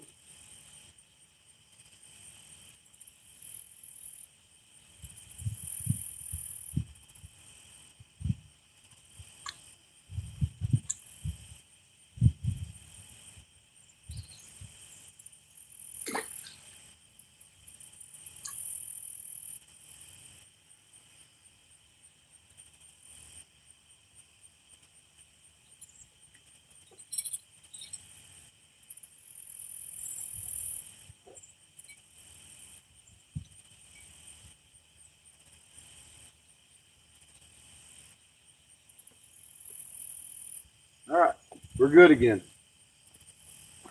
Now, I'm gonna get that bite of chips that I've been trying to do.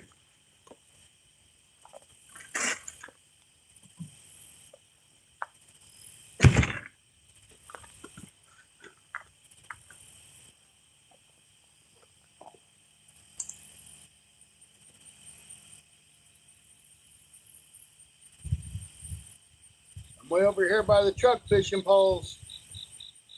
Time to bite.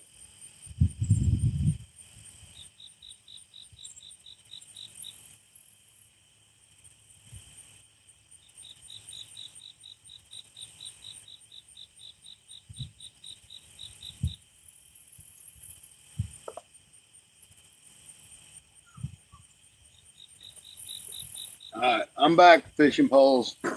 So fishy, don't worry about it now. You missed your opportunity.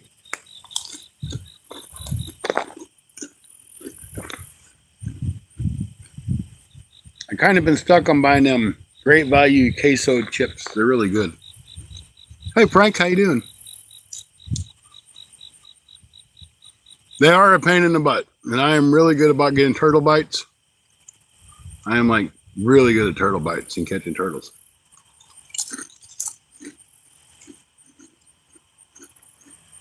Not that I want them, but I get them.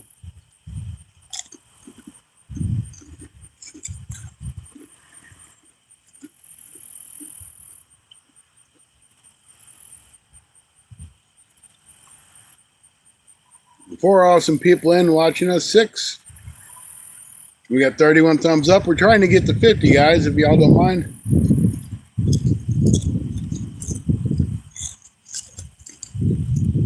We're getting a hit on that rod I just threw out, the middle one.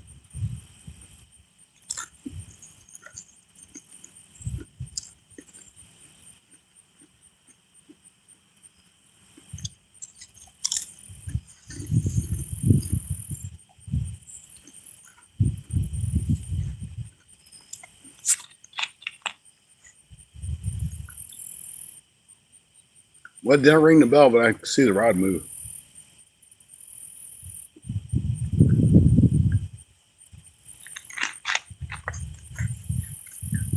Now, I have caught blue cats on that dip bait, as well as channel cats. I've caught some nice channel cats on it, actually.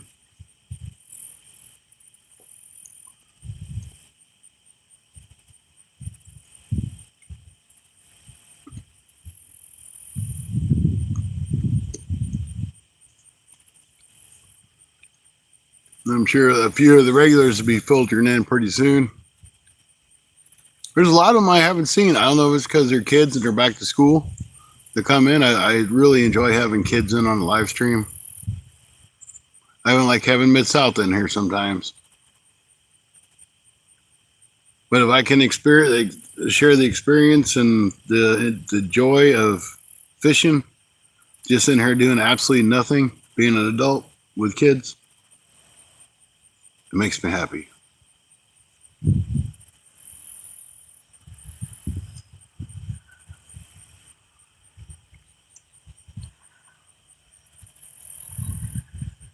Yeah, this is that Primo stuff from the Walmart. It's not too bad.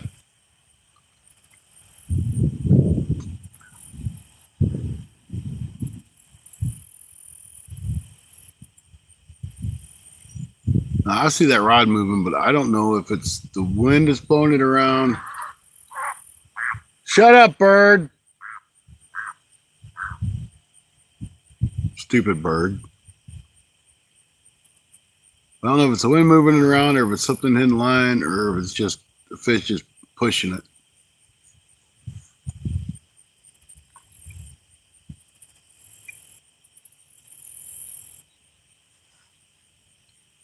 Usually if it's a catfish, I'll grab it and try to take off with it.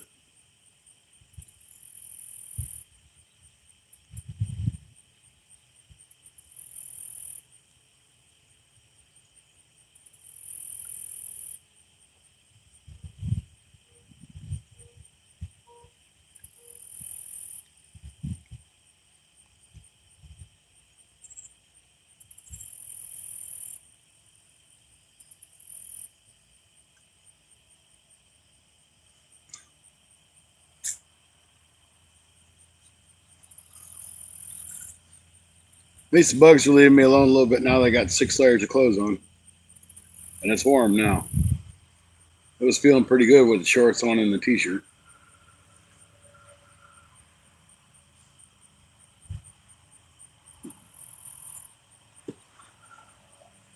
Here, fishy, fishy, kitty, bowfin. Heather's not here, so I might as well do it.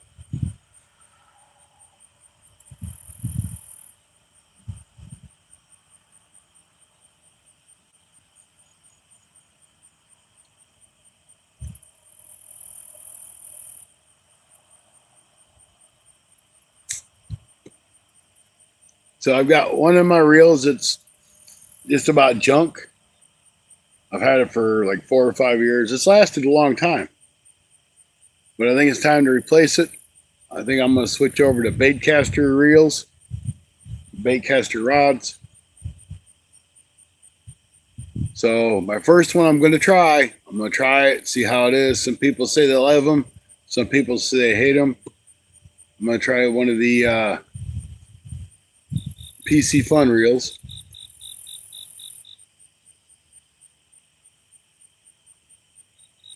And see how they are. And I may get another one of these Berkley big game bait casting rods, because I do have them.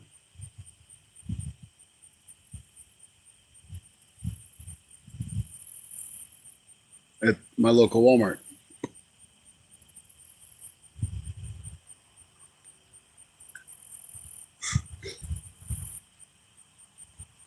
So all in all, I'll be the rod and reel combo for less than $100.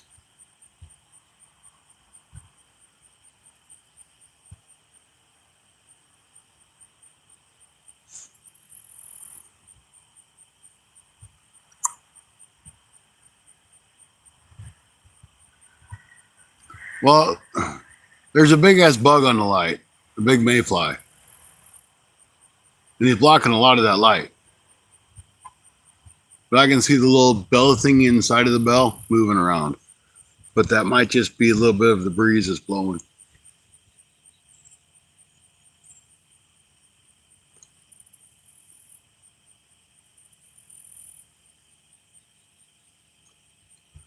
Yeah, I grew up throwing a bait caster, so it's like second nature for me.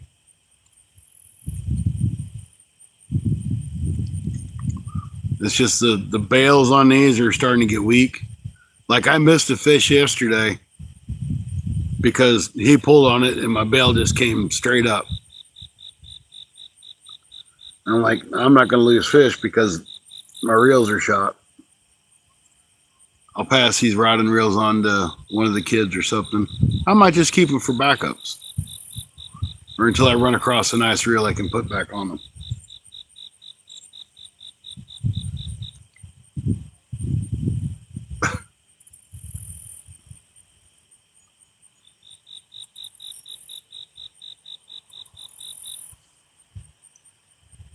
So when I start losing fish because of reels, it's time to replace them. And I love that reel, that green one. I think it's a Cat Daddy or something like that. I've caught a 65-pound blue cat on that. I've caught 30-pound blue cats, 10s, 20s. It's been a good reel. I'm afraid if I try to take it apart and fix it, I'm just going to destroy it.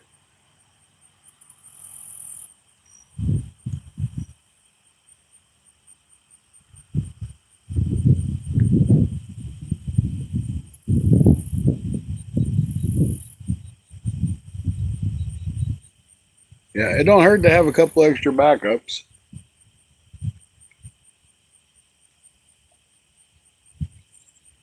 I've got a nice reel at home. It's just not a catfish reel.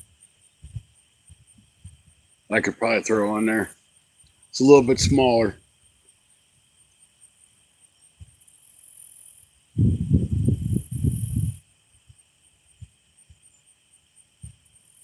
Yeah, that's that wind blowing that middle rod.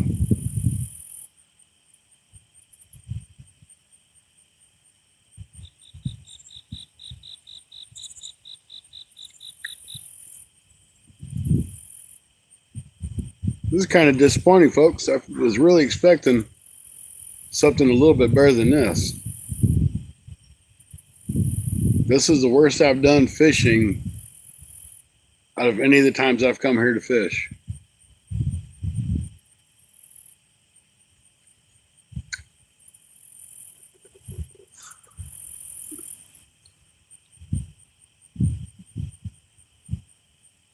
Yeah, I got a bunch of non-catfishing reels too.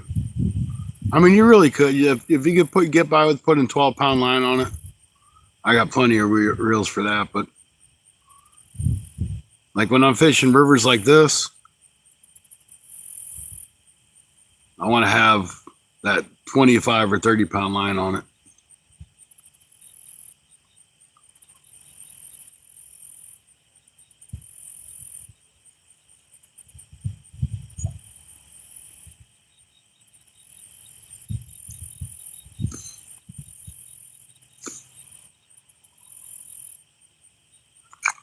I got an Abu Garcia 5000 series at home. I just lost connection. I'd really like to use it on a bait casting rod for catfish, but I'm like, it'll only hold 12 pounds. Well, that's what suggested is 12. I might put 20 on it, see how it worked. If I can get by with 20, that might not be a bad deal.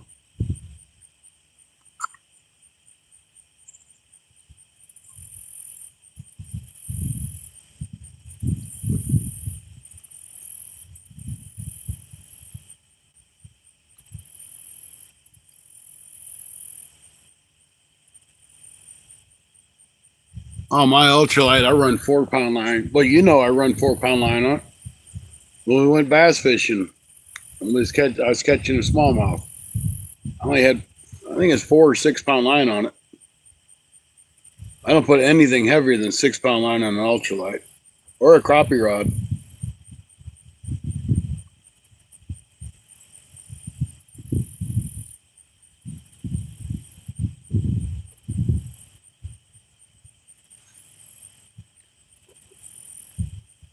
And I'm tired of breaking my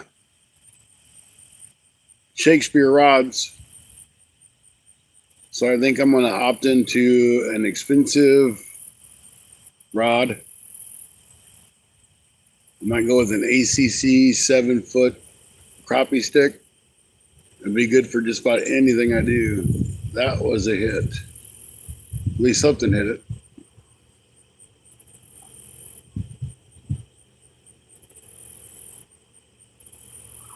That wasn't the wind blowing that one. I heard the bell ding.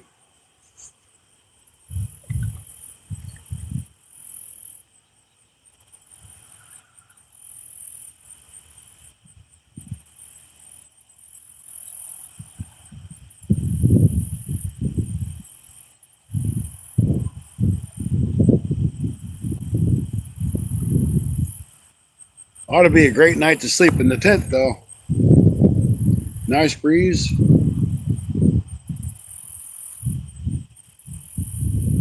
Of course, I got my fan. You know, my little augury fan. I got it hung up in the top of the tent. So all I got to do is turn a little power button on. And I'll have nice breeze all night. Of course, to be honest with you, it has been kind of chilly in the evening.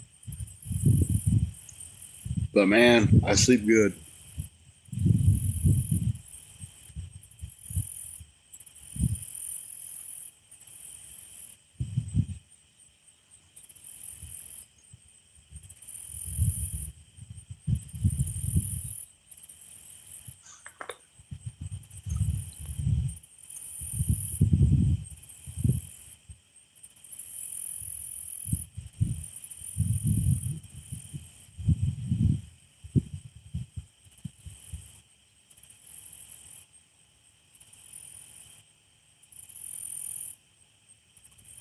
If I get one, or I'll probably just pick it up at a local shop. I don't know, I'll see how much they are online, because the time you pay shipping, you're paying more for it when they ship a rod.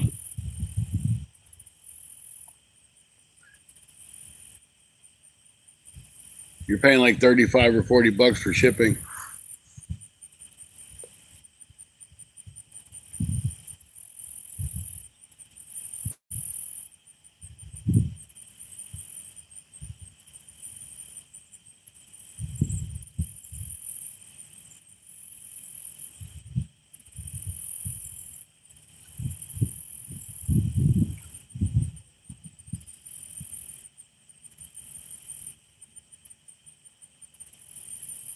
Now, if they give you free shipping, it's a different story. But I don't see that happening. Let's look that up. Let's see how much one is through ACC crappie sticks.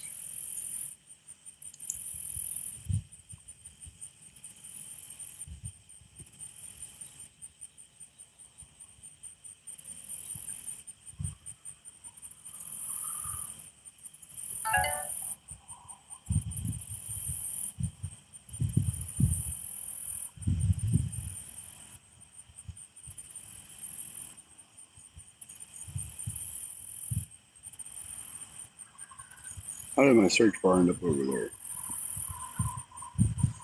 ACC crappie stick 7-foot.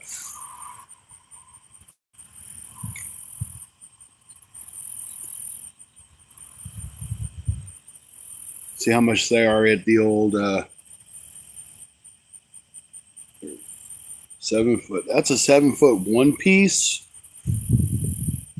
Wonder if they offer a 2-piece.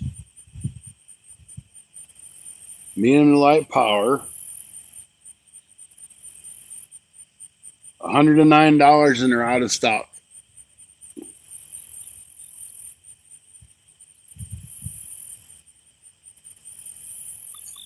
I don't really want a medium. I wanted an ultralight, a 7-foot ultralight.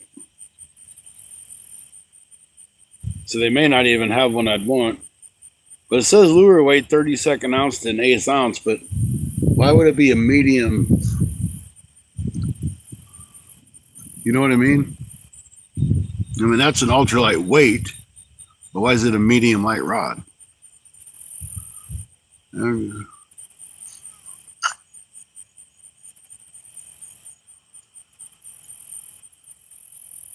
Yeah, she probably just figured out how to do that.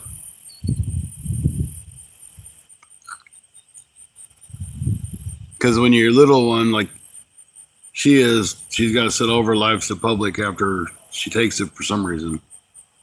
Don't know why YouTube makes that happen, but they do. We're at 34 likes, guys.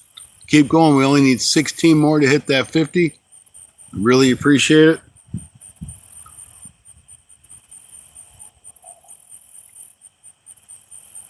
Hey, James sent me a message. Says, Scotty, you had a good bite. It was a gar.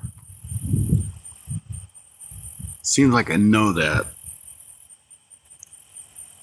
Of course, he did send that to me 26 minutes ago, and I just now seen it. So I'm probably a little bit late on the bite.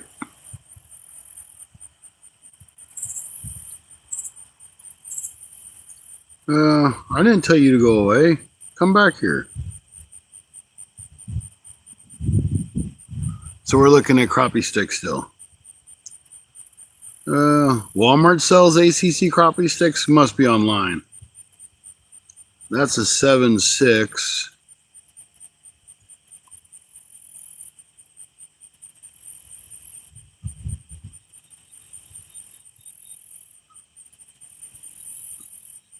I don't want a one piece. I can't put a one piece in my truck.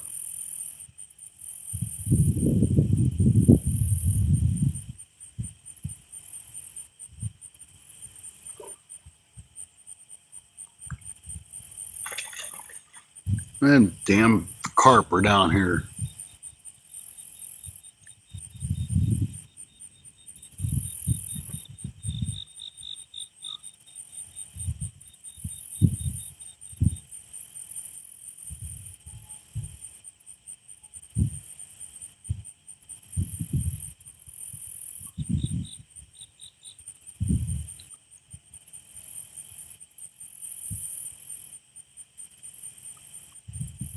Now their 7.6 one is a medium. It's graphite. It says it's called an ice fishing rod.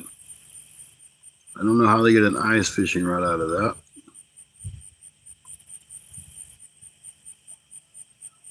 But if that's what they want to say it is, that's what it is.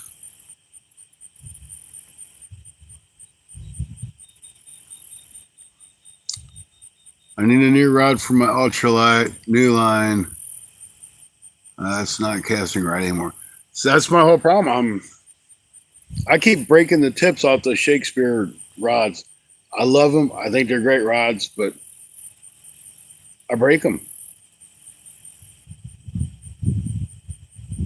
I broke 3 this year, and I said, that's it. I'm not buying no more. So that's why I haven't been using them.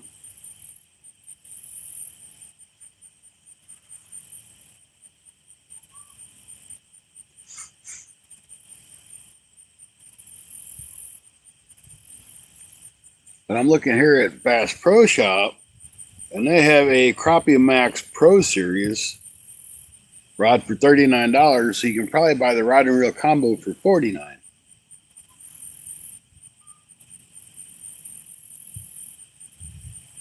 Yes, I'm 18 years or older. Shut up.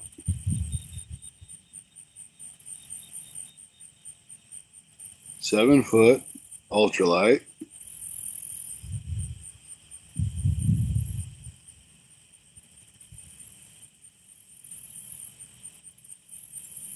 Fast action.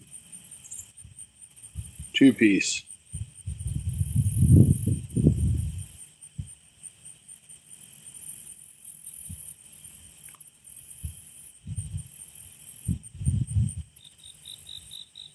So you can only get it in a moderate action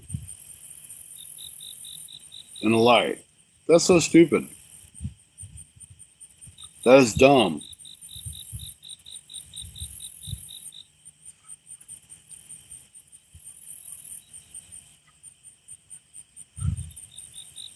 Why can you not get that in a 2-piece?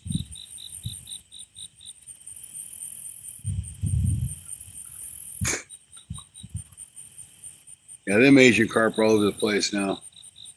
Odds are we ain't going to catch anything.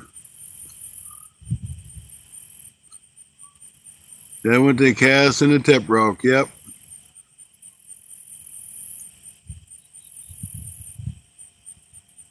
Yeah, once them tips break, you might as well just throw them away.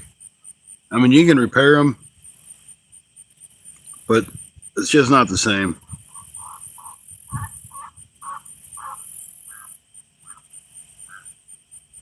It is just not the same.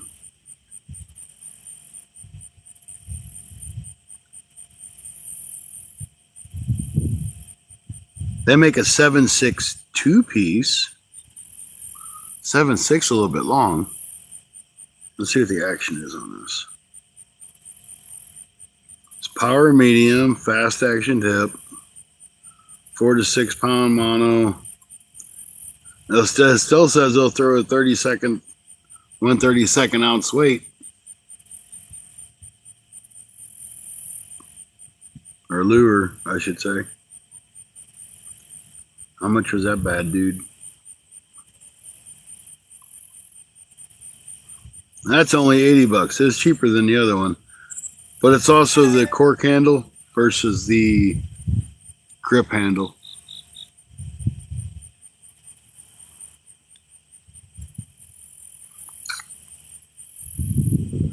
Yeah, I mean that's why I like those Shakespeares. They'll cast a mile with no weight on them. I want to get one of those BFS systems, like Matt throws. That little bait caster will throw the ultralights. But man, I ain't got that kind of money. He's like, you can get a setup like that for like $100, but I can guarantee his ain't no $100.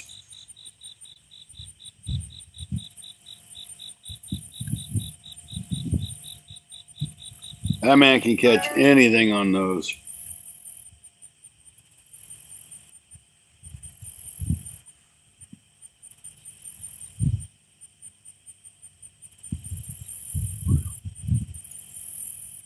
I don't know. On my way home, I might have to stop by St. Charles at the Bass Pro Shop. Hey, Billy. How you doing? Welcome in. I'll kind of get you up to speed. We've had a fish coming in that I think was a gar. We've had a couple bites. We have all kinds of Asian carp jumping right out in front of us.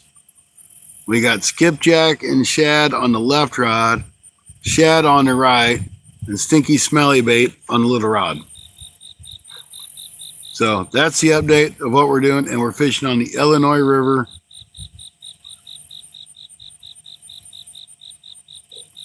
Outside of Grafton, Illinois. And we do have fresh shad because I threw my cast net and actually got it to open up about 2 feet and got a couple shad. So we're good.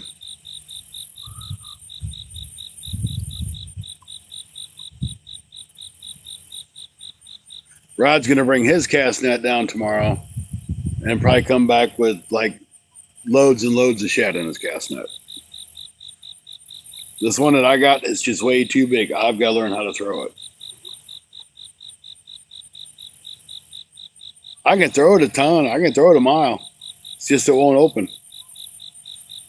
It's kind of like it sticks together. I just don't know how to throw it.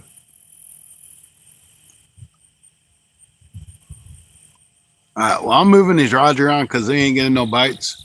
So apparently the fish ain't there no more. Let's try to go out a little deeper again. We started out deep, didn't do any good, came shallow, got a couple bites. But now we ain't doing a whole lot. What time is it even? It's 9:02. We got a little while to go.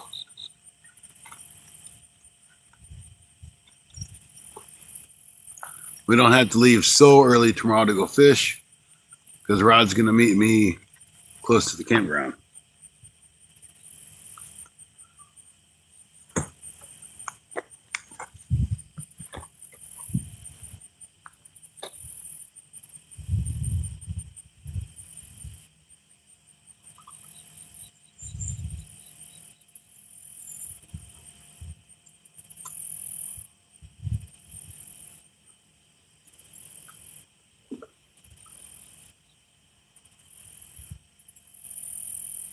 Like, I know I got something. I didn't think it was a fish, and it's not. It's a stick. It's a big stick. And just in case you're wondering, it ate my bait.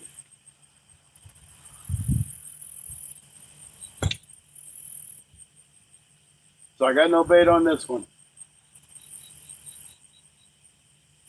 Must have been a hungry stick.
All right, get this one out. But we're going to go out deeper on this time.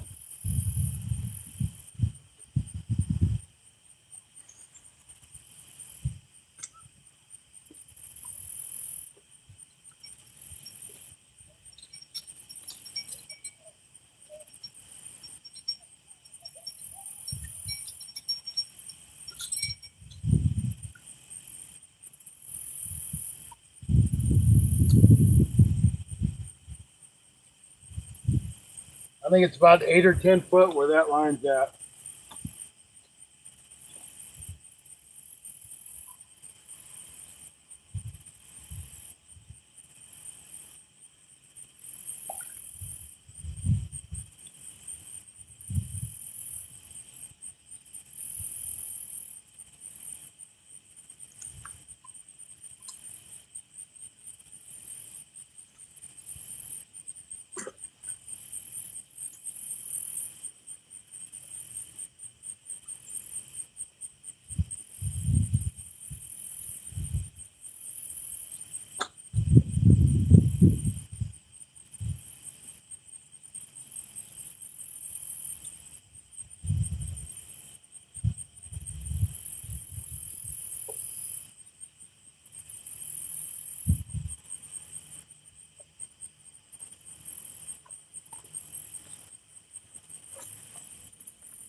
All right. Lines are back out. Different spot. Maybe we catch fish out there. Can't really see the rods bend over that way, but it is what it is.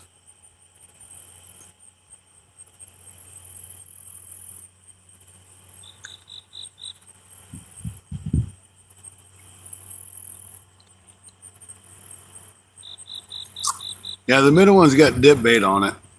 Now the middle one's the right one. But you may need to be rebaited. We give it a few more minutes. Oh, I'm the man that puts the time in. They say in order to catch the fish, you got to put the time in. I put the time in, but I surely don't catch too many of the fish.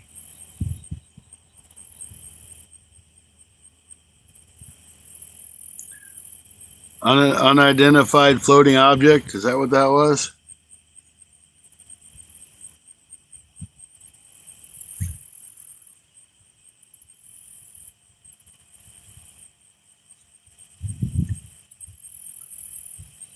That's right. I went cruising on down the river.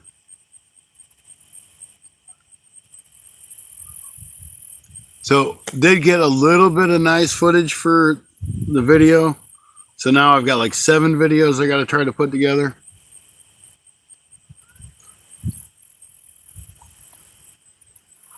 So I might be slacking on videos for now, but this winter we should have plenty of videos to watch.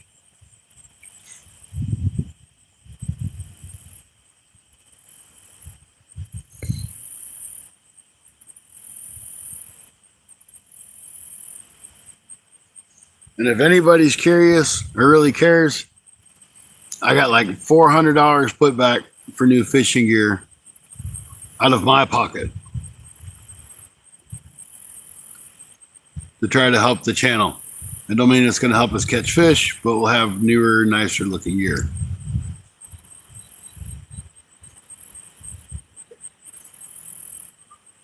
I started stashing money. I'm like, if I don't do this, I'm not going to get anything. Plus, I only have one more big trip coming up, and that's back down to Kentucky for a couple days with Tony. Then I should have no reason to be spending extra money. I can put that back for some new gear too. If I stay away from the damn casinos, I would have more money. I got ate up the other day when I went. Tore me up. But I didn't lose anything I wasn't expecting to lose, so.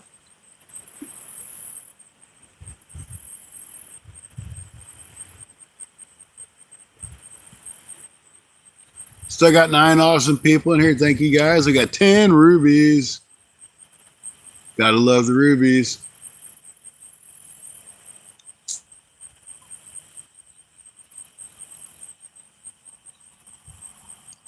I figure we'll probably go until like 9:45 or so.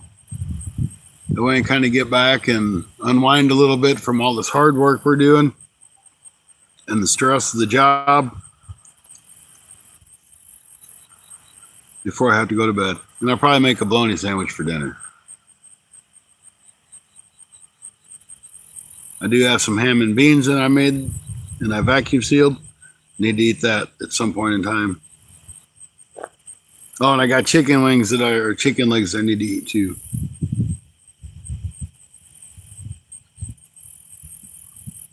They're fried chicken legs, no breading. Taken immediately out, put in hot sauce, let them cool a little bit, then vacuum sealed. So all those nice, hot, juicy flavors will be interlocked inside the chicken leg. It'll be tender as can be.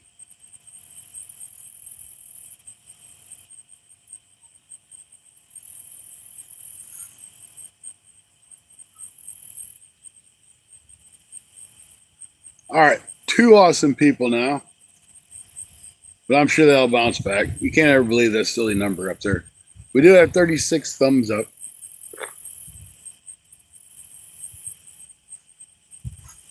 And if everybody leaves, they leave. That's okay, because I'll still be sitting here waiting for James to text me and tell me I got a bite.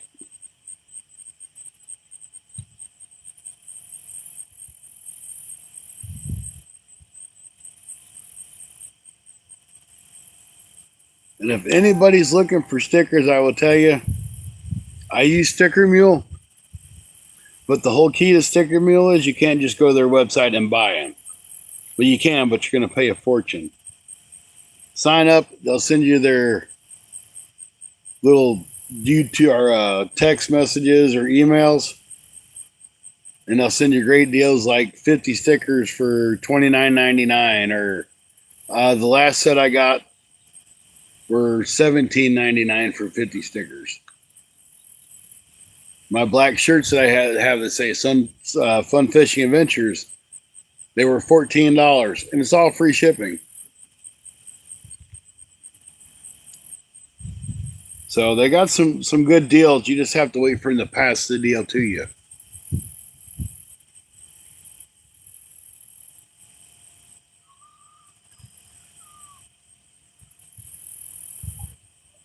If you just go to their website and buy it, it'll be a fortune. Ooh. Well, it's warming back up a bit. Gonna try to do another overnight live this weekend. Fingers crossed. I'll be trying to go live for it also. That'd be the Black Wolf Outdoors, Mr. James. He's gonna try to go live again this weekend.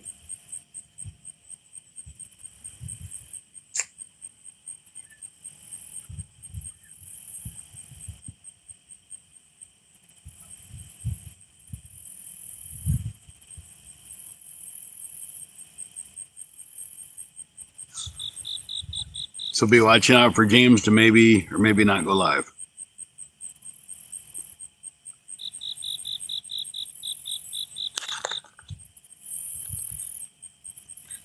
Why my screen is so dark? Because it's all the way down, because it readjusted itself.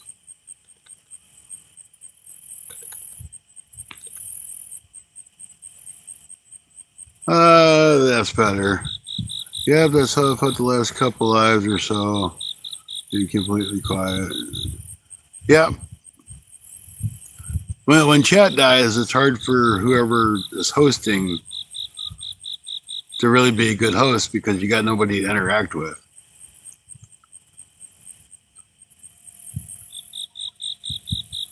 Yeah, I seen that. I can't see buying magnets. Not 10 of them for $20. I don't think they're worth $2 a piece. So you're just going to give them away. At least if you get the 50 stickers, it's a little better deal. I really hate gambling.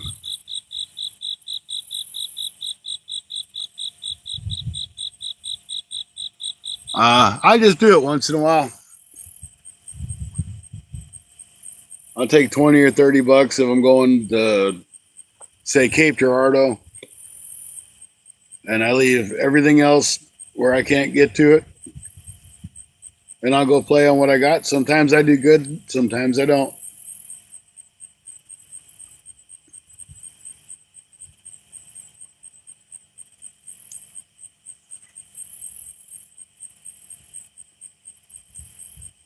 But I do know if you go in there with the intention that you're going to win, you're going to lose. So if you just do it for the entertainment value, why not? I mean, if you're going to go to the movies, it's going to cost you 20 or 30 bucks at a movie.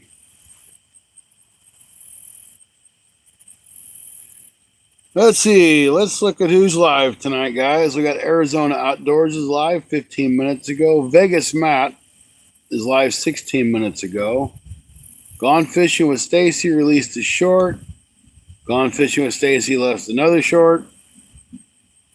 See Wrestling, Cody Rhodes returns. That was released 3 minutes ago. Jamaican Sure Fishing. I think Jerry probably uploaded a video. Cindy is live. And friend suggestions, I don't really care about. I don't care about memories. And Mid-South tagged me in something. What the hell did he tag me in?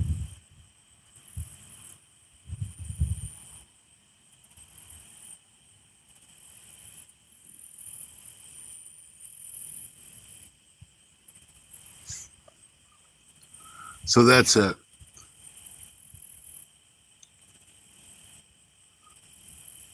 Yeah, I don't believe in them numbers, man.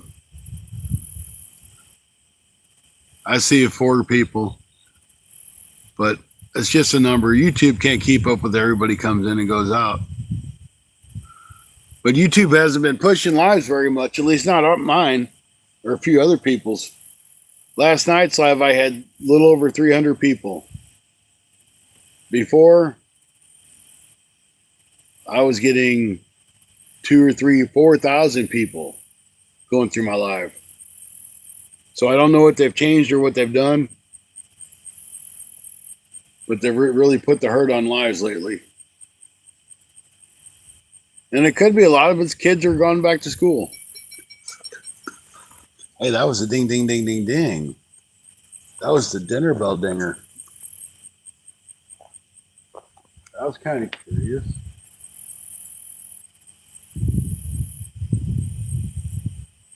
That was interesting.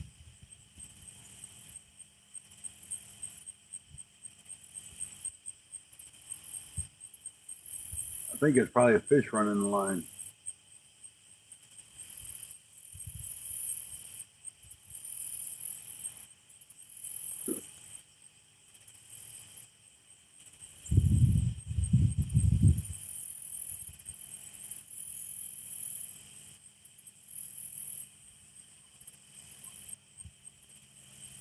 Oh well, we'll see what it does. I'm gonna go grab a couple more chips.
Hey Andy, how you doing? Thanks for coming in.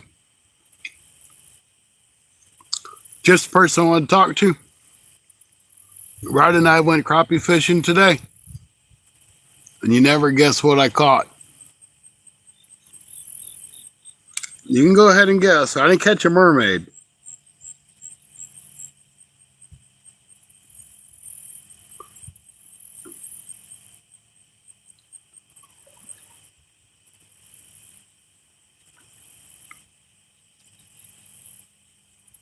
The mermaids were all taken out of the water earlier. Wasn't by me.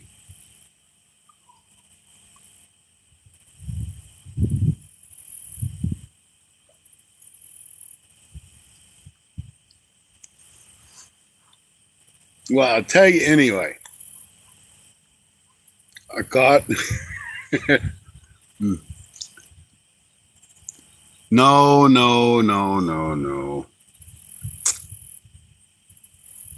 I caught a bunch of like 5-inch crappie.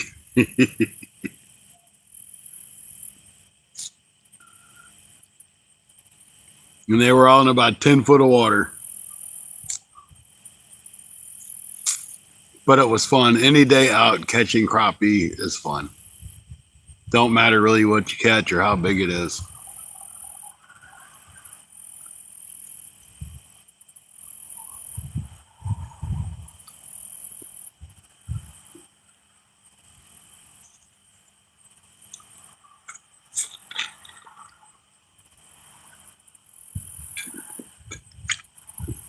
They hit hard though. I thought each one of them was like a 12-incher. We fished a lake that I've never fished before. I was at this lake when I was a kid. I remember going there because my mom used to date a guy many, many years ago. It was a drag boat racer, and they used to do drag boat racing on that lake. Stupid carp.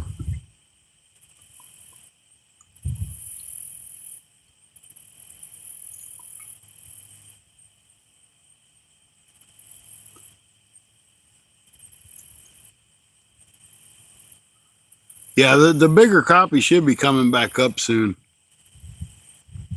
At least coming out of that 10, 12-foot water.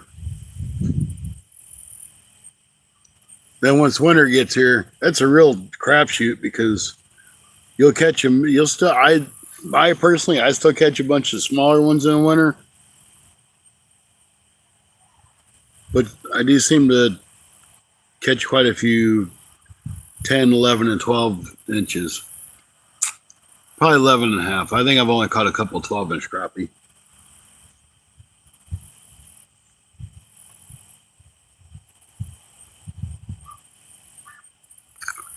That water's just too hot.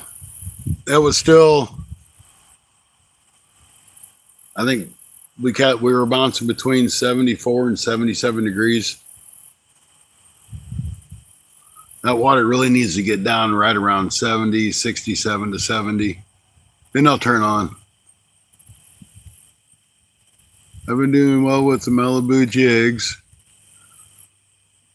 with the slab bites. Yeah, I didn't have any of the slab bites, and I didn't try any of them out. We were just using green and white jigs, fresh pile jigs. And I used Rod's ACC crappie stick. I love that. I love his rods. The ACC crappie sticks just feel so nice in your hand. That must have been a damn carp running the line again.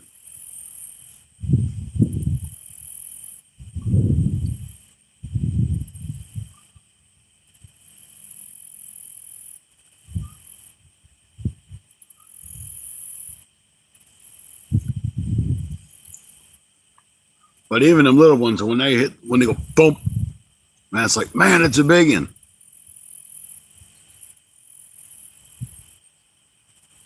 Then it's like, well, that ain't that big. It felt bigger.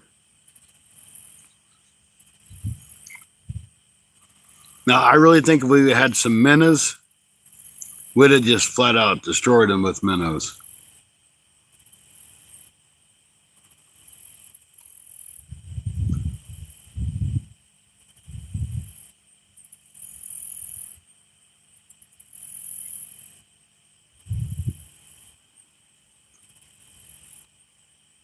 Yep, we can't use none of it.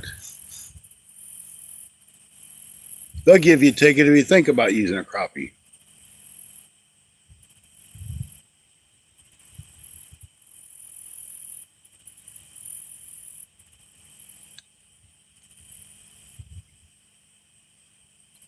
If you have a crappie scale on your hook, they will give you a ticket.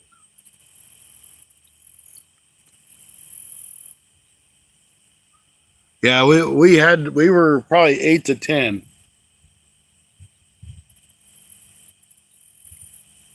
So I was using his 11-foot ACC crappie stick, and I had my line almost all the way down to the end.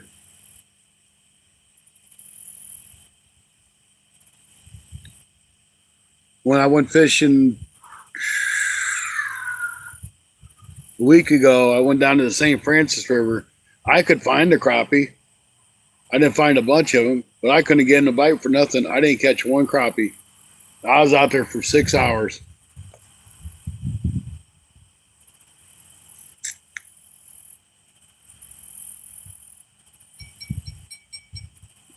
I ain't even going to get up because you ain't a fish. You're a stupid carp running in the line just to make my bell ring.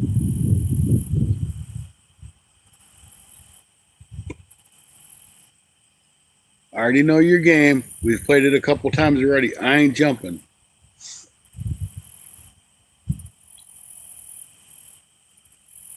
Please send me cleaner crappie.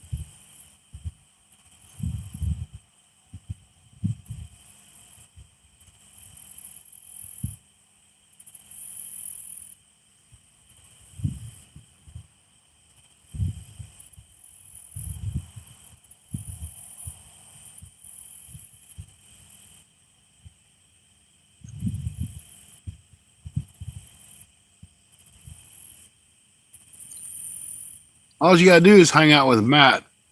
He'll show you how to catch crappie from the bank. You know that.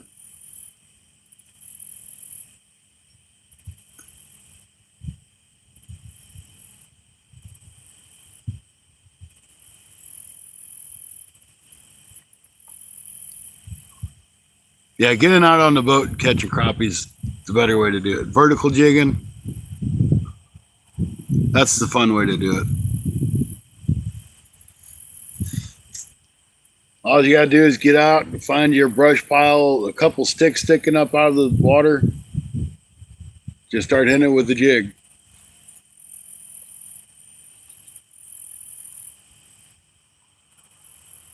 You can start with your jig down low and work your way up, or start with your jig up high and work your way down till you find out where they're at.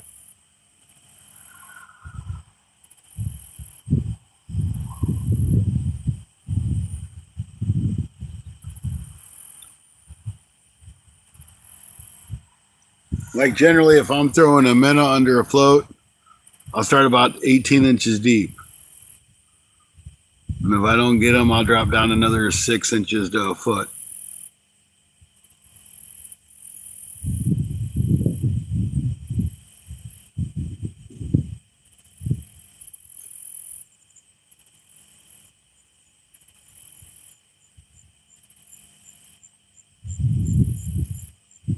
Well, hell, James, you can. When I come down, I'll bring the boat down and we can go out and hit some trees. I know where some nice trees are.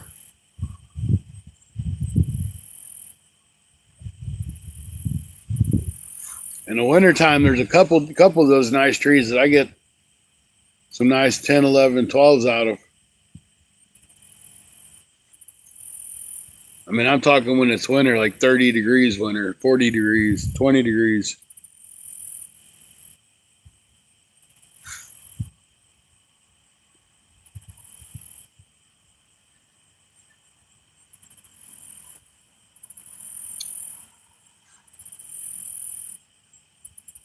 I'm not too big on fishing the lake, though. I mean, I know some spots on the lake, but not a whole lot. I do more of the river fishing with the boat.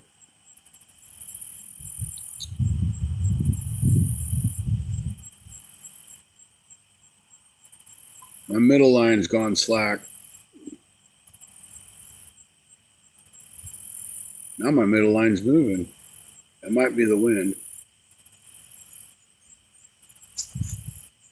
I don't know. I'm going to go check my middle line, guys.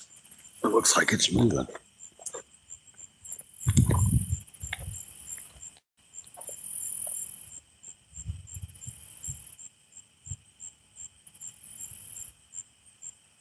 It's definitely moving. It's going that way.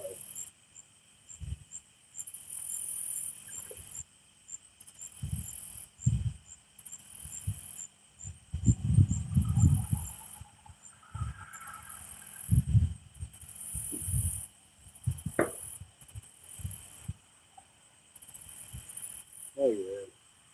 It's like way over this.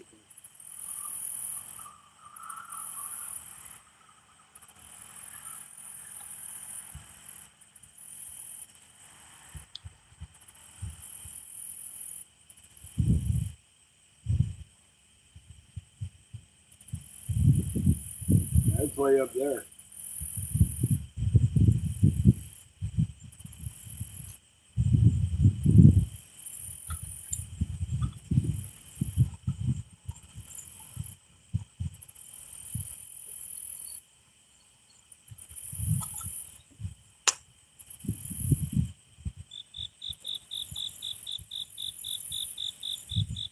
Well, I don't know how well you guys will be able to see it. I got that little light on here now. Must be in my pocket.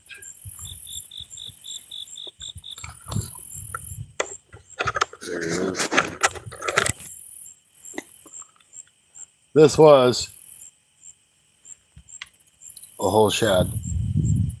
Now it's part of a shad. I would say it was a gar. I was running with it and chewing on it.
Sure, it was a gar.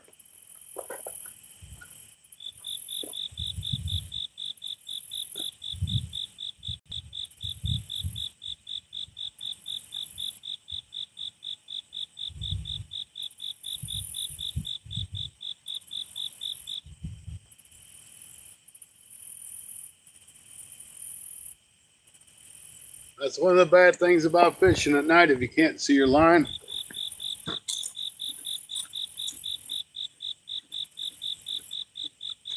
Because you can't see a drop, you can't see something's pulling it. If that rod don't bend, it don't do you no good.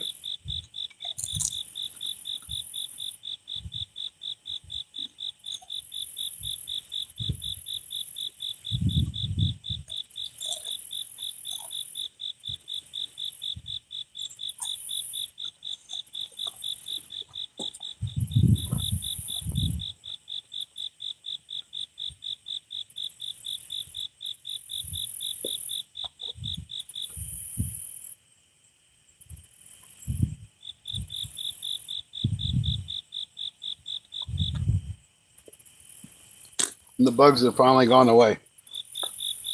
I guess they decided it was time to go somewhere else. Hey, Rude. Welcome in. Good to see you.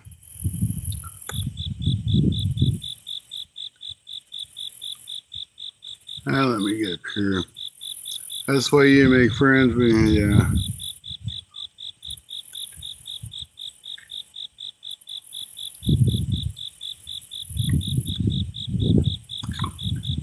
Yeah, James, when I come down, I'll let you know if, or see if we can't get a weekend to meet or a day.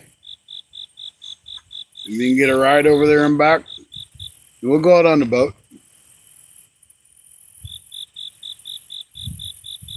Let it cool off first, though. That water temperature still got to drop probably another 6 to 8 degrees for the bite's going to get really good. Andy will tell you that. Andy's a really good crappie fisherman. I might give him trouble now and again, but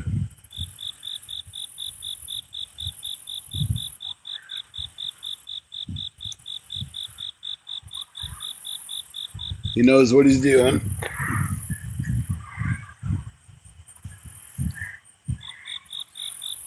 I said, tell your mom that I'm talking to you. Like that really matters. You better not do that. I might get in trouble. But anyway, I was saying to let me know one day when you can get a ride down there, and hopefully I'm off or whatever, I can make it work. We can go out and fish on the boat for some crappie, but we need to let that water temperature drop by 6 or 8 more degrees.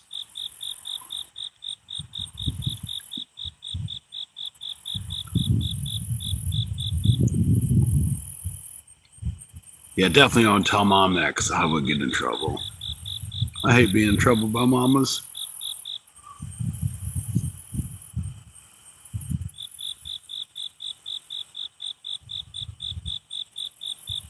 See, if they probably think I'm serious. I'm like, I ain't serious.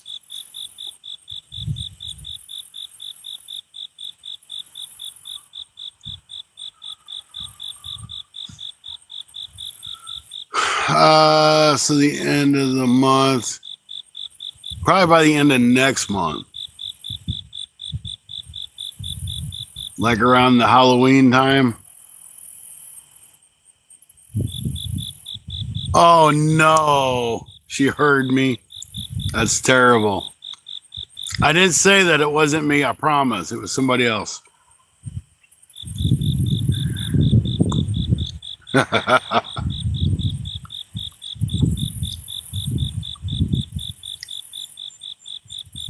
Yeah, probably around Halloween. I think I'm actually off. I don't know if I'm off Halloween or if it's the weekend before.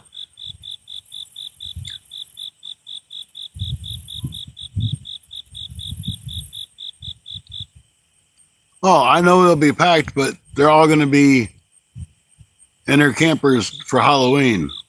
We'll be on the river for Halloween, scaring up some fish.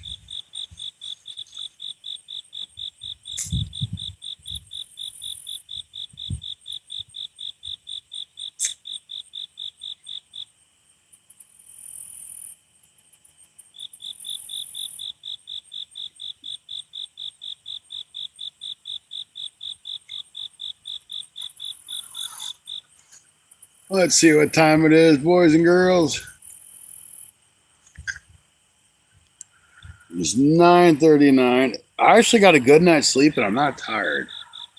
Normally I'm dragging butt because I'm exhausted.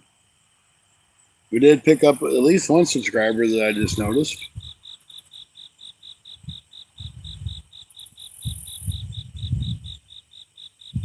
Let's check it out and see what we got going. It shows that I am live and we have 5 people watching. See, my counter only says 4. You can't believe the counter. Besides, maybe we can stop and get some candy from all the people giving candy away before we go catch a crappie. Say, hey, we need some candy for the crappie.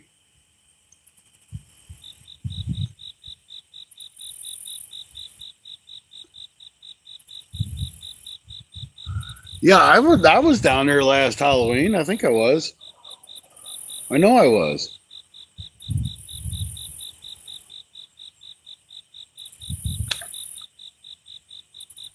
I'm pretty sure I think I was.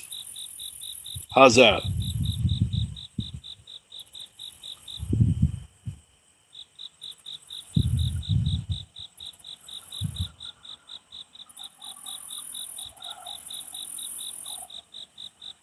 But anyway,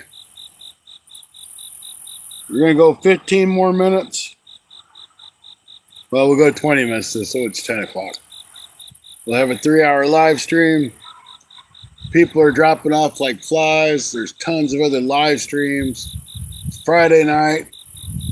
We ain't caught a fish. Well, we caught a fish. We just didn't get it in. We had a gar that swam off and tried to eat my bait. It ate half of it. Guess the whole thing wasn't good enough for him. Could have been a turtle too. 'Cause I ain't too sure that's not what had my line last time. It was a turtle.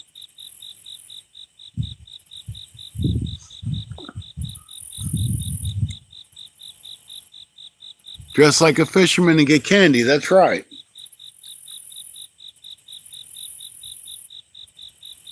Say, hey, we need some crappie nibbles. Let us have some candy. I think it'll work. It sounds really good to me.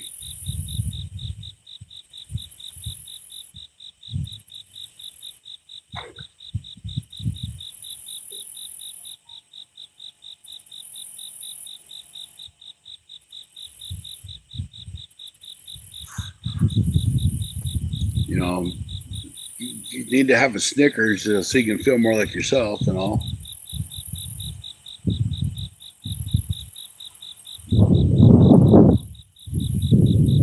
Not myself. I like the candy corns, but they're packed with sugar. Oh, God, they're so sugary. But I love to eat them. Like the little candy corn pumpkins. I like those too.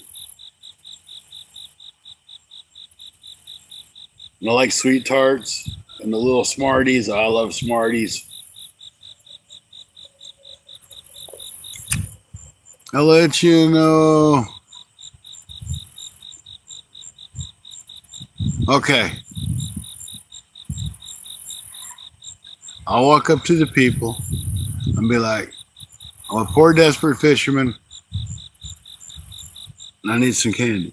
I got it. I can tell my blood sugar's dropping, and I need some candy to bring my blood sugar back up.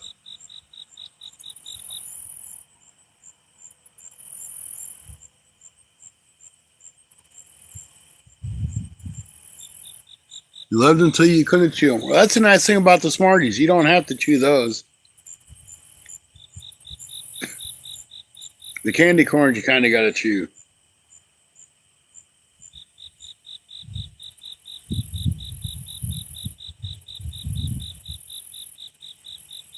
See, this is the time of the year that gets me in trouble. Because once Halloween's over, 50% off candy. I think they did 25% last year. But anyway, I go in and buy bags of candy, like 3 or 4 or 5, and it lasts me for a month, which should last me forever because I shouldn't be eating it. Then Thanksgiving comes around. You know, it's not no candy for Thanksgiving. Then you got Christmas. Oh my God, Christmas candy is like the best. Especially after Christmas, because it's 50% off again. Then you buy like 8 bags, which will last you a couple months. Even if it's crap you don't like, buy it because it's cheap. But you know what comes right after Christmas? Clearance in the fishing department.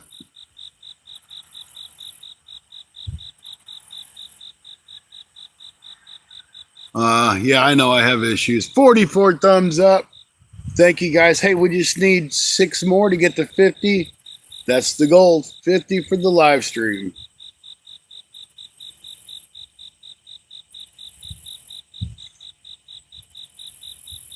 You know, then you got to wait like 2 months for Valentine's Day. Then you can eat all the candy after that. Then you got to wait all the way till Easter. So it's like there's a bunch of gaps in there, so you got to buy a whole bunch of that clearance candy. People would be like, well, I ain't going to eat it because this says it was for Halloween and now it's Christmas. Who cares? It's all sugar. It ain't going to go bad.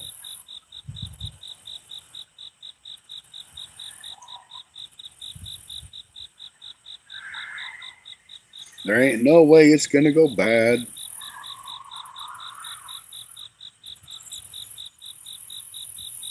So I was talking to the campground host earlier, and I told her my last experience here because I was at the campsite and I got up about 4:30 to meet Rod, and I heard the horrible screech come out of the woods. I heard bones crunch. Then I heard a growl. It wasn't a little growl. It was a big growl. And I said, and I told her about this, and she's like, "Yeah, there's a couple bobcats that have moved into the area." I said, "Well, one of them bobcats got a hold of another cat and had it for a snack." She's like, "Yeah, it wouldn't surprise me none."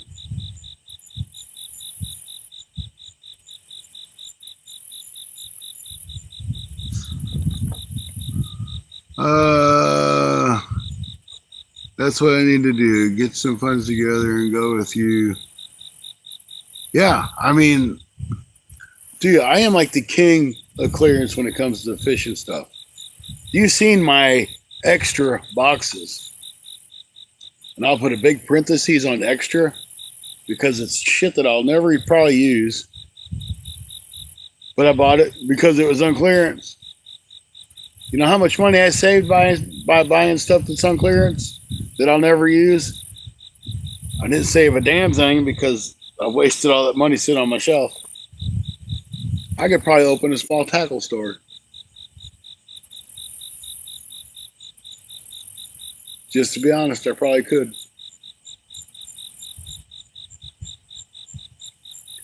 I went to Walmart over here in Jerseyville today. First place I went, clear tile. They didn't have nothing. But they had a ton of stuff on clearance in their store.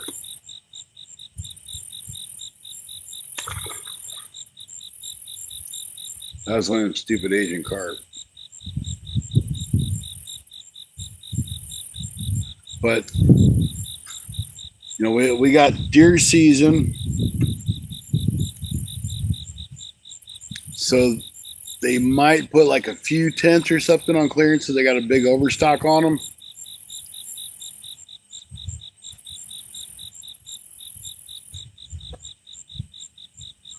But they really won't start clearing. They'll clear some of the camping stuff probably here within the next month. But none of the fishing stuff normally goes on clearance till right after Christmas. Like within a week or two, right after the first of the year. I still kick myself for not buying those ugly stick rods when they were $20 a piece because I didn't have the money. I had the money. I just didn't want to put them on my credit card, which I should have put on my credit card because they're ugly stick rods and they're normally, what, $50 a piece? And they were clearanced out for 20.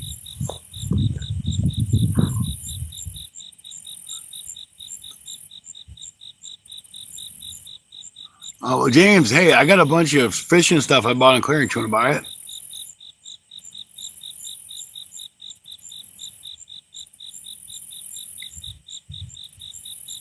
I even got stuff for boats that I bought on clearance that I'll never use. But it was on clearance, so I bought it.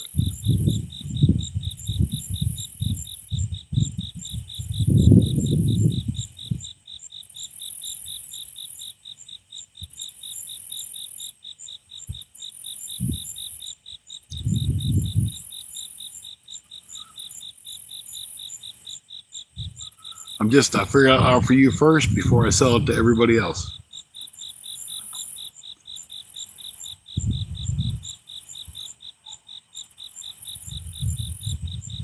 Well, let me know when they get unfrozen. Because the shit will probably still be sitting in the box. What I really should do with some of it is do a members giveaway.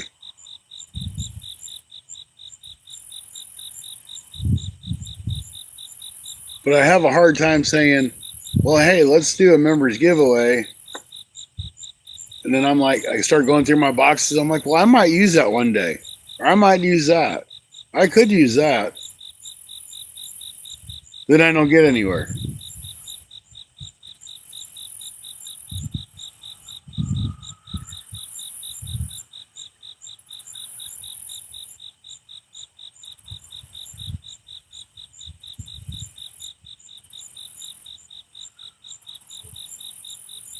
I mean, that's the truth. Being honest with you.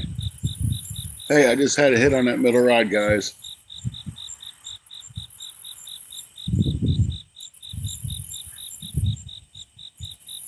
It pulled down. It didn't wiggle side to side.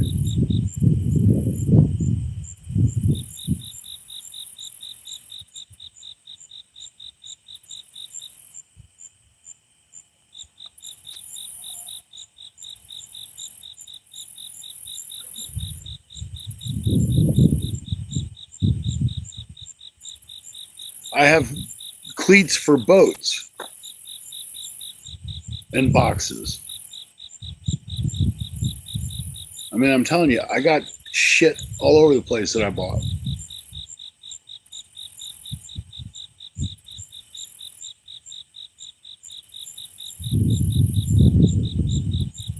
Like those Ozark Trail square bills and rattle traps and all that crap. I bought them all for like $1 or $1.50 a piece. I got a big bag of them just because they were on clearance.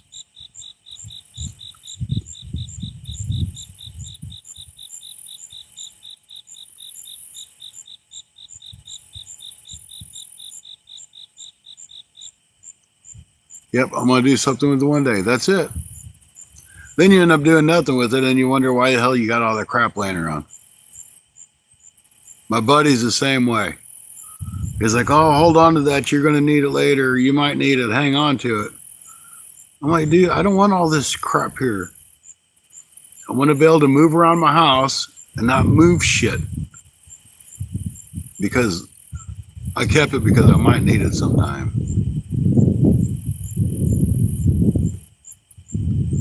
Found a nice rattle, see? It was probably mine. Did it have my name on it? It was probably mine. I write FFA on all my lures. Figure it's good advertisement if somebody ever finds it.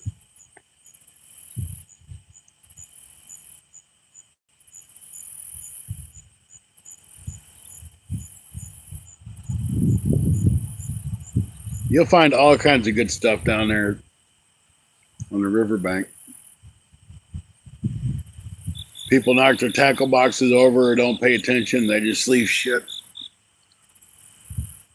up near the wall under the rocks. Yep. Somebody lost it.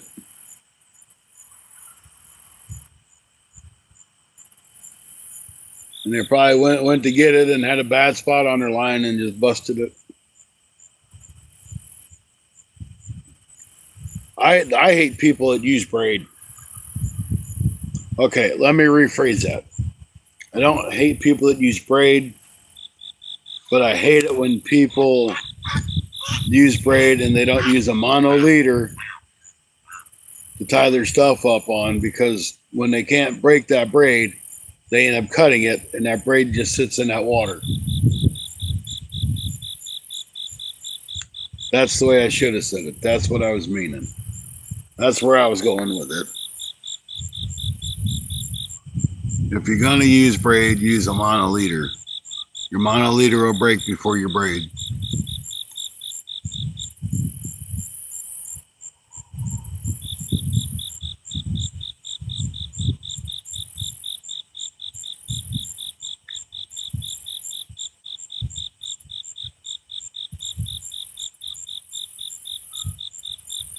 We got 46 likes. We only need 4 more. Can't somebody throw 4 more likes in there? I know you can do it.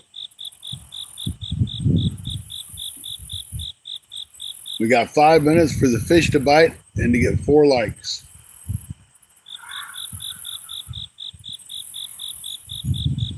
Heather hasn't been in here. Josie hasn't been in here. I think Josie's become all a star now. She don't come into my stuff very often.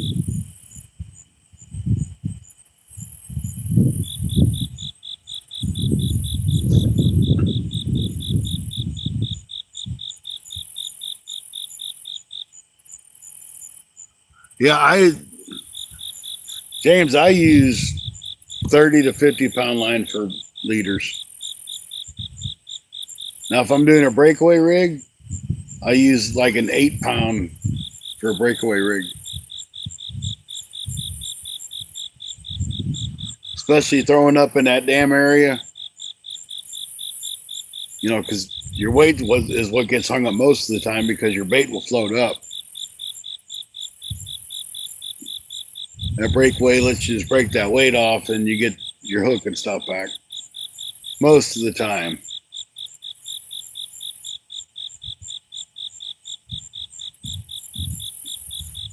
James said, bite the hook, fish.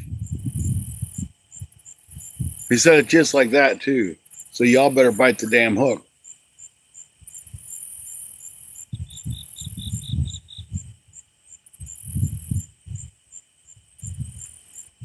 They didn't listen, James. Maybe it'll just take them a minute to hear it.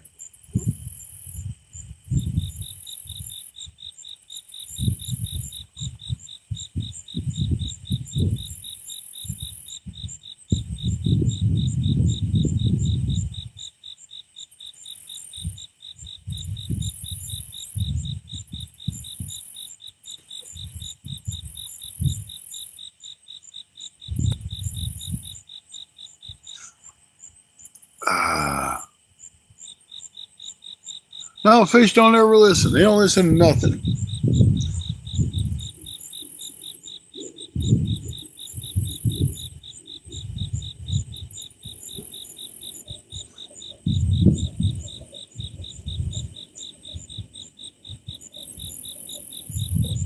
This is really the first time I feel like I got skunked here. This weekend, I've caught no catfish in the harbor here. I've caught no bowfin. I haven't caught anything right here. And that's terrible. I normally catch something here.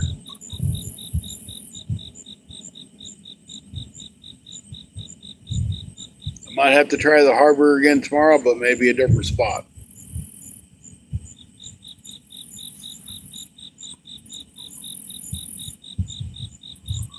I don't know. I don't know what to do. When you ain't catching fish on stink bait, and you ain't catching them on cut bait, something's wrong. Oh, say that. Look at that, boys and girls. Look at that left rock.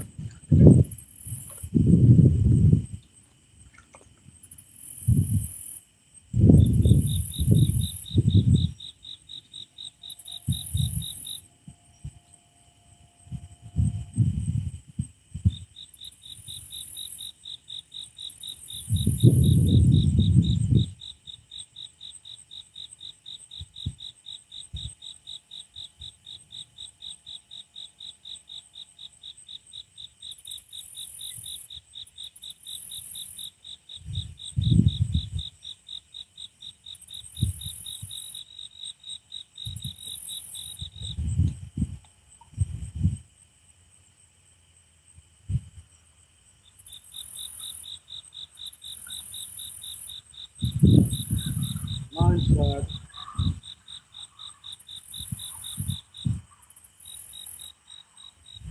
Line slacked all the way up.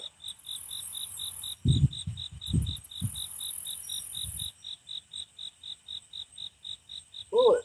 Take it. Something's listening to you, James.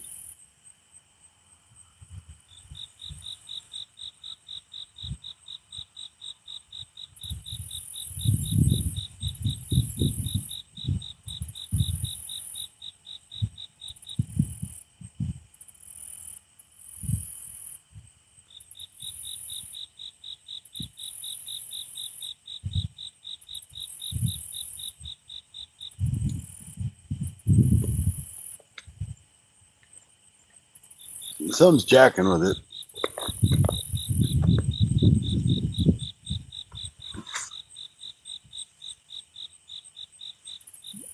I think it's another gar or turtle. I could be wrong.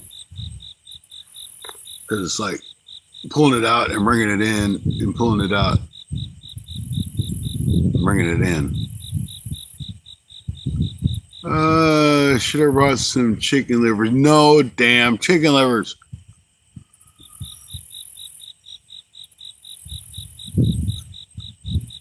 Hot dogs or shrimp, and I should be fishing by structure. Well, I did catch that limb, and my hook was hooked on that limb, so I was fishing structure. Technically. Just saying.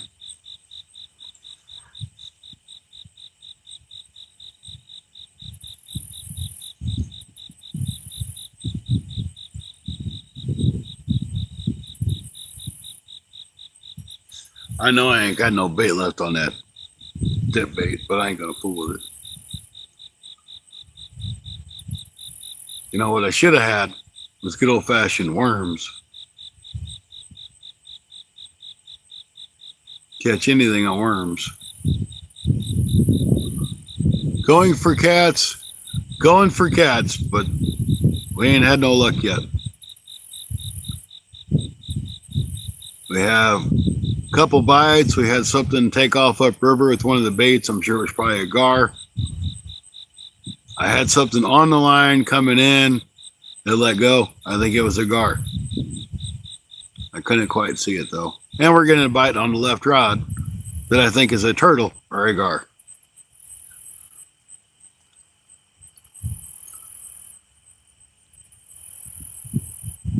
So that's what it's been so far. We're giving it a few more minutes, then we're going to call it a night. Got to get back to the campground, have me a bite to eat, and hit the sack so we can be back up at 5 in the morning. Make some. Hey, I can actually maybe make breakfast in the morning. That's kind of a fun thought.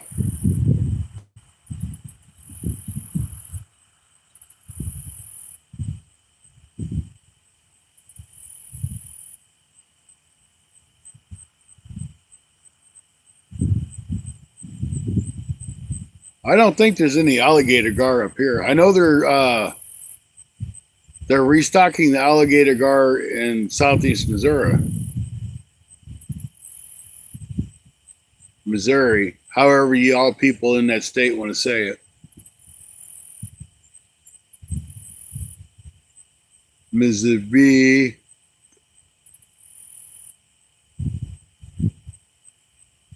But I know the conservation is restocking them down there. I'm not sure where at.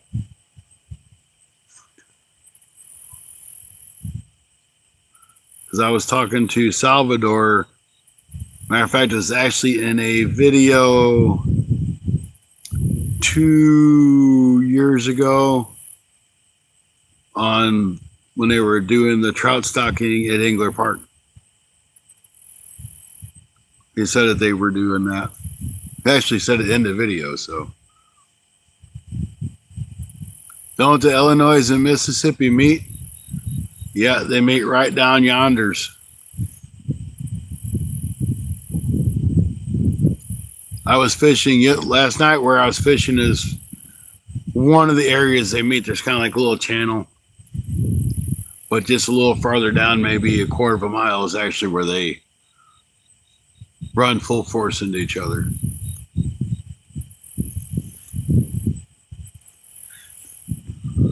Well, catfishing, I am fishing the Illinois River.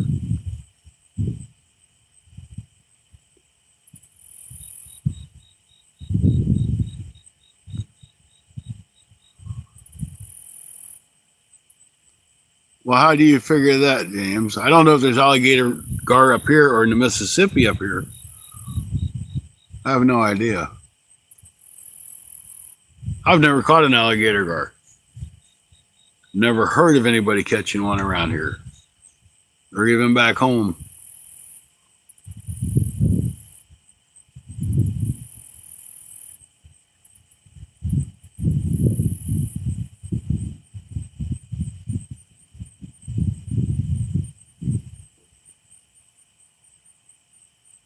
So Catfishing, is there alligator gar up here?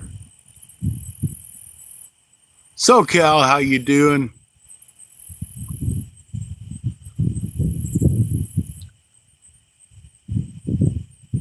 We ain't having no luck, but doggone it, we're out here trying, and that's all we can do.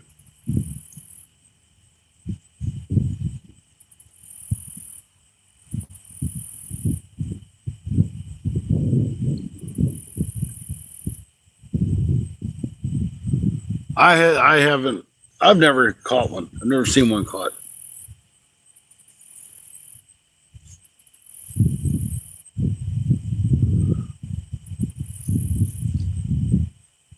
So Catfishy, where are you at off of the Illinois River? Because the Illinois River goes for a long time.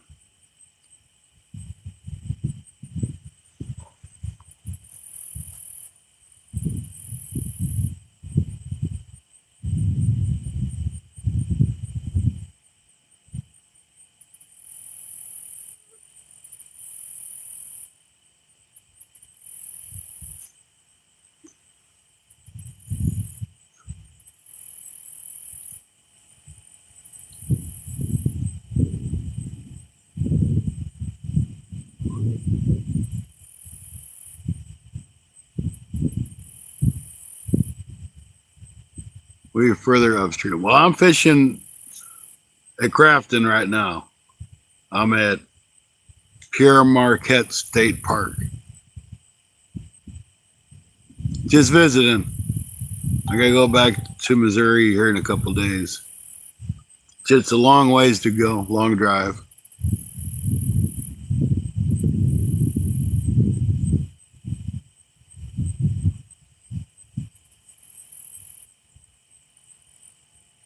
So if you know where Pierre Marquette State Park is, that's where I'm at.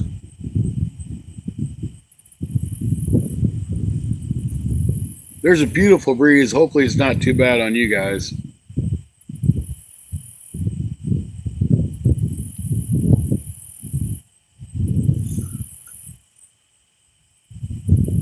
Yeah, a few hours from me.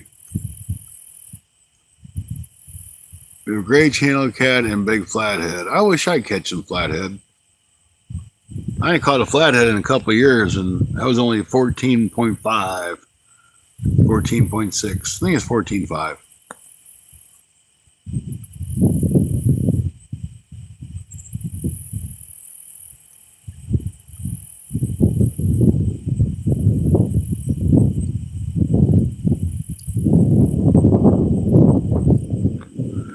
So James had to do some research.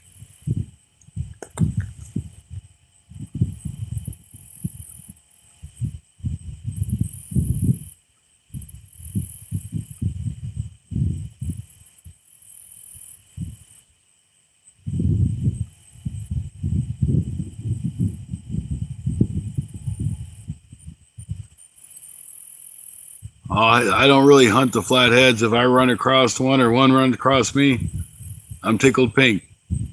I don't use enough live bait. I mostly use cut.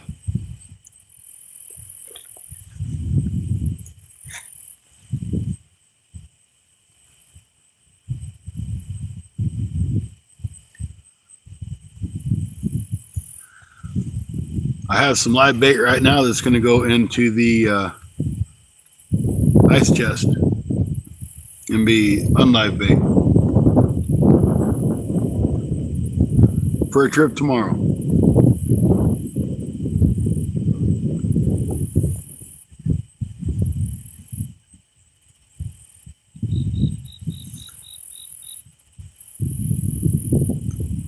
See, I've tried drum. I don't do any good on drum.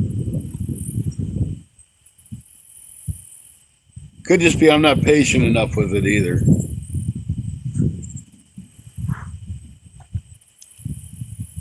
I should try it more often. I don't.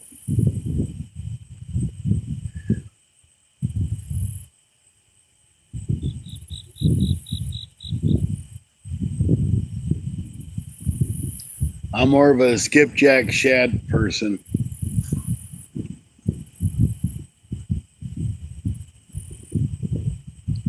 Oh, I bet. Flathead was the fish that got my wife hooked on fishing. They're awesome and fun to catch, and they're very beautiful fish.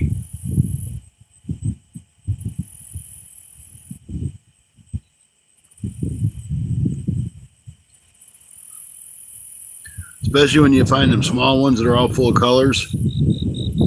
They're marbled.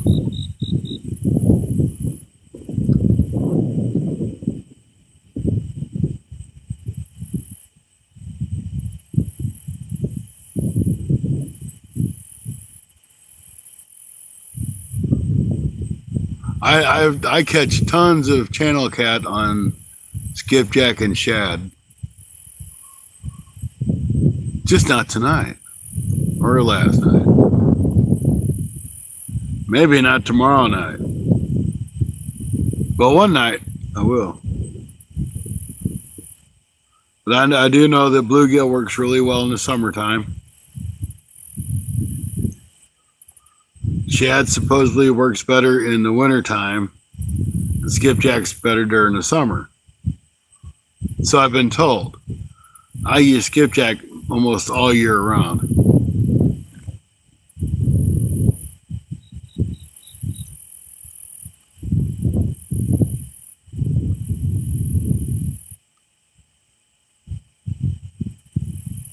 We went to the lake.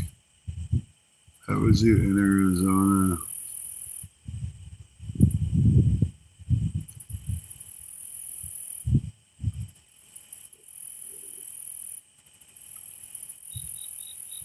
Yep. Flathead fishing is addictive once you get into them. If you can get into them. It's like, I know they're here. I just don't have much luck with them. But y'all have to also remember, like a lot of the water that I fish, we don't have flatheads in our water. A lot of it's stocked by the conservation, so it's only channel cat. No blue cats.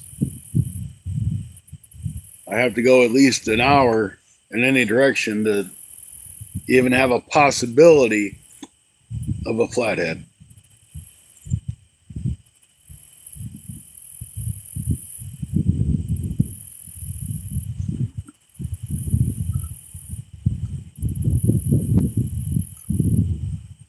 Yeah, I know they cruise the shores and eat up all the bluegill. That's why bluegill's such a good bait.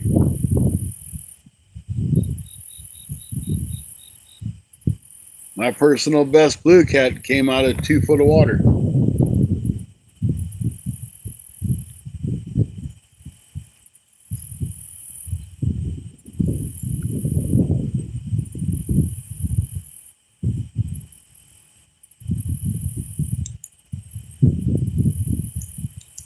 All right, guys. Well, it's 10:15. I think I'm going to pack these rods up and head back to the camp. Clearwater Lake has some good sized flatties. Yeah, I've caught a couple flatties up there, like on jug lines, but I ain't caught too many.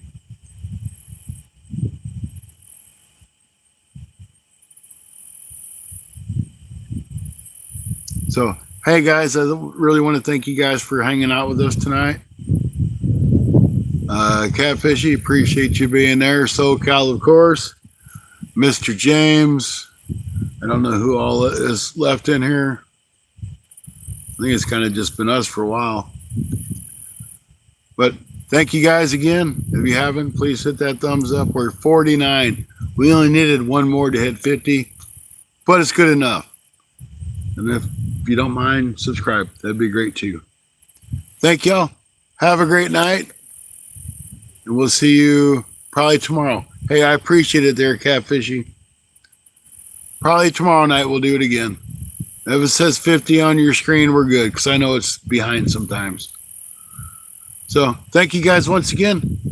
See you tomorrow night on your Fun Fishing Adventures live stream.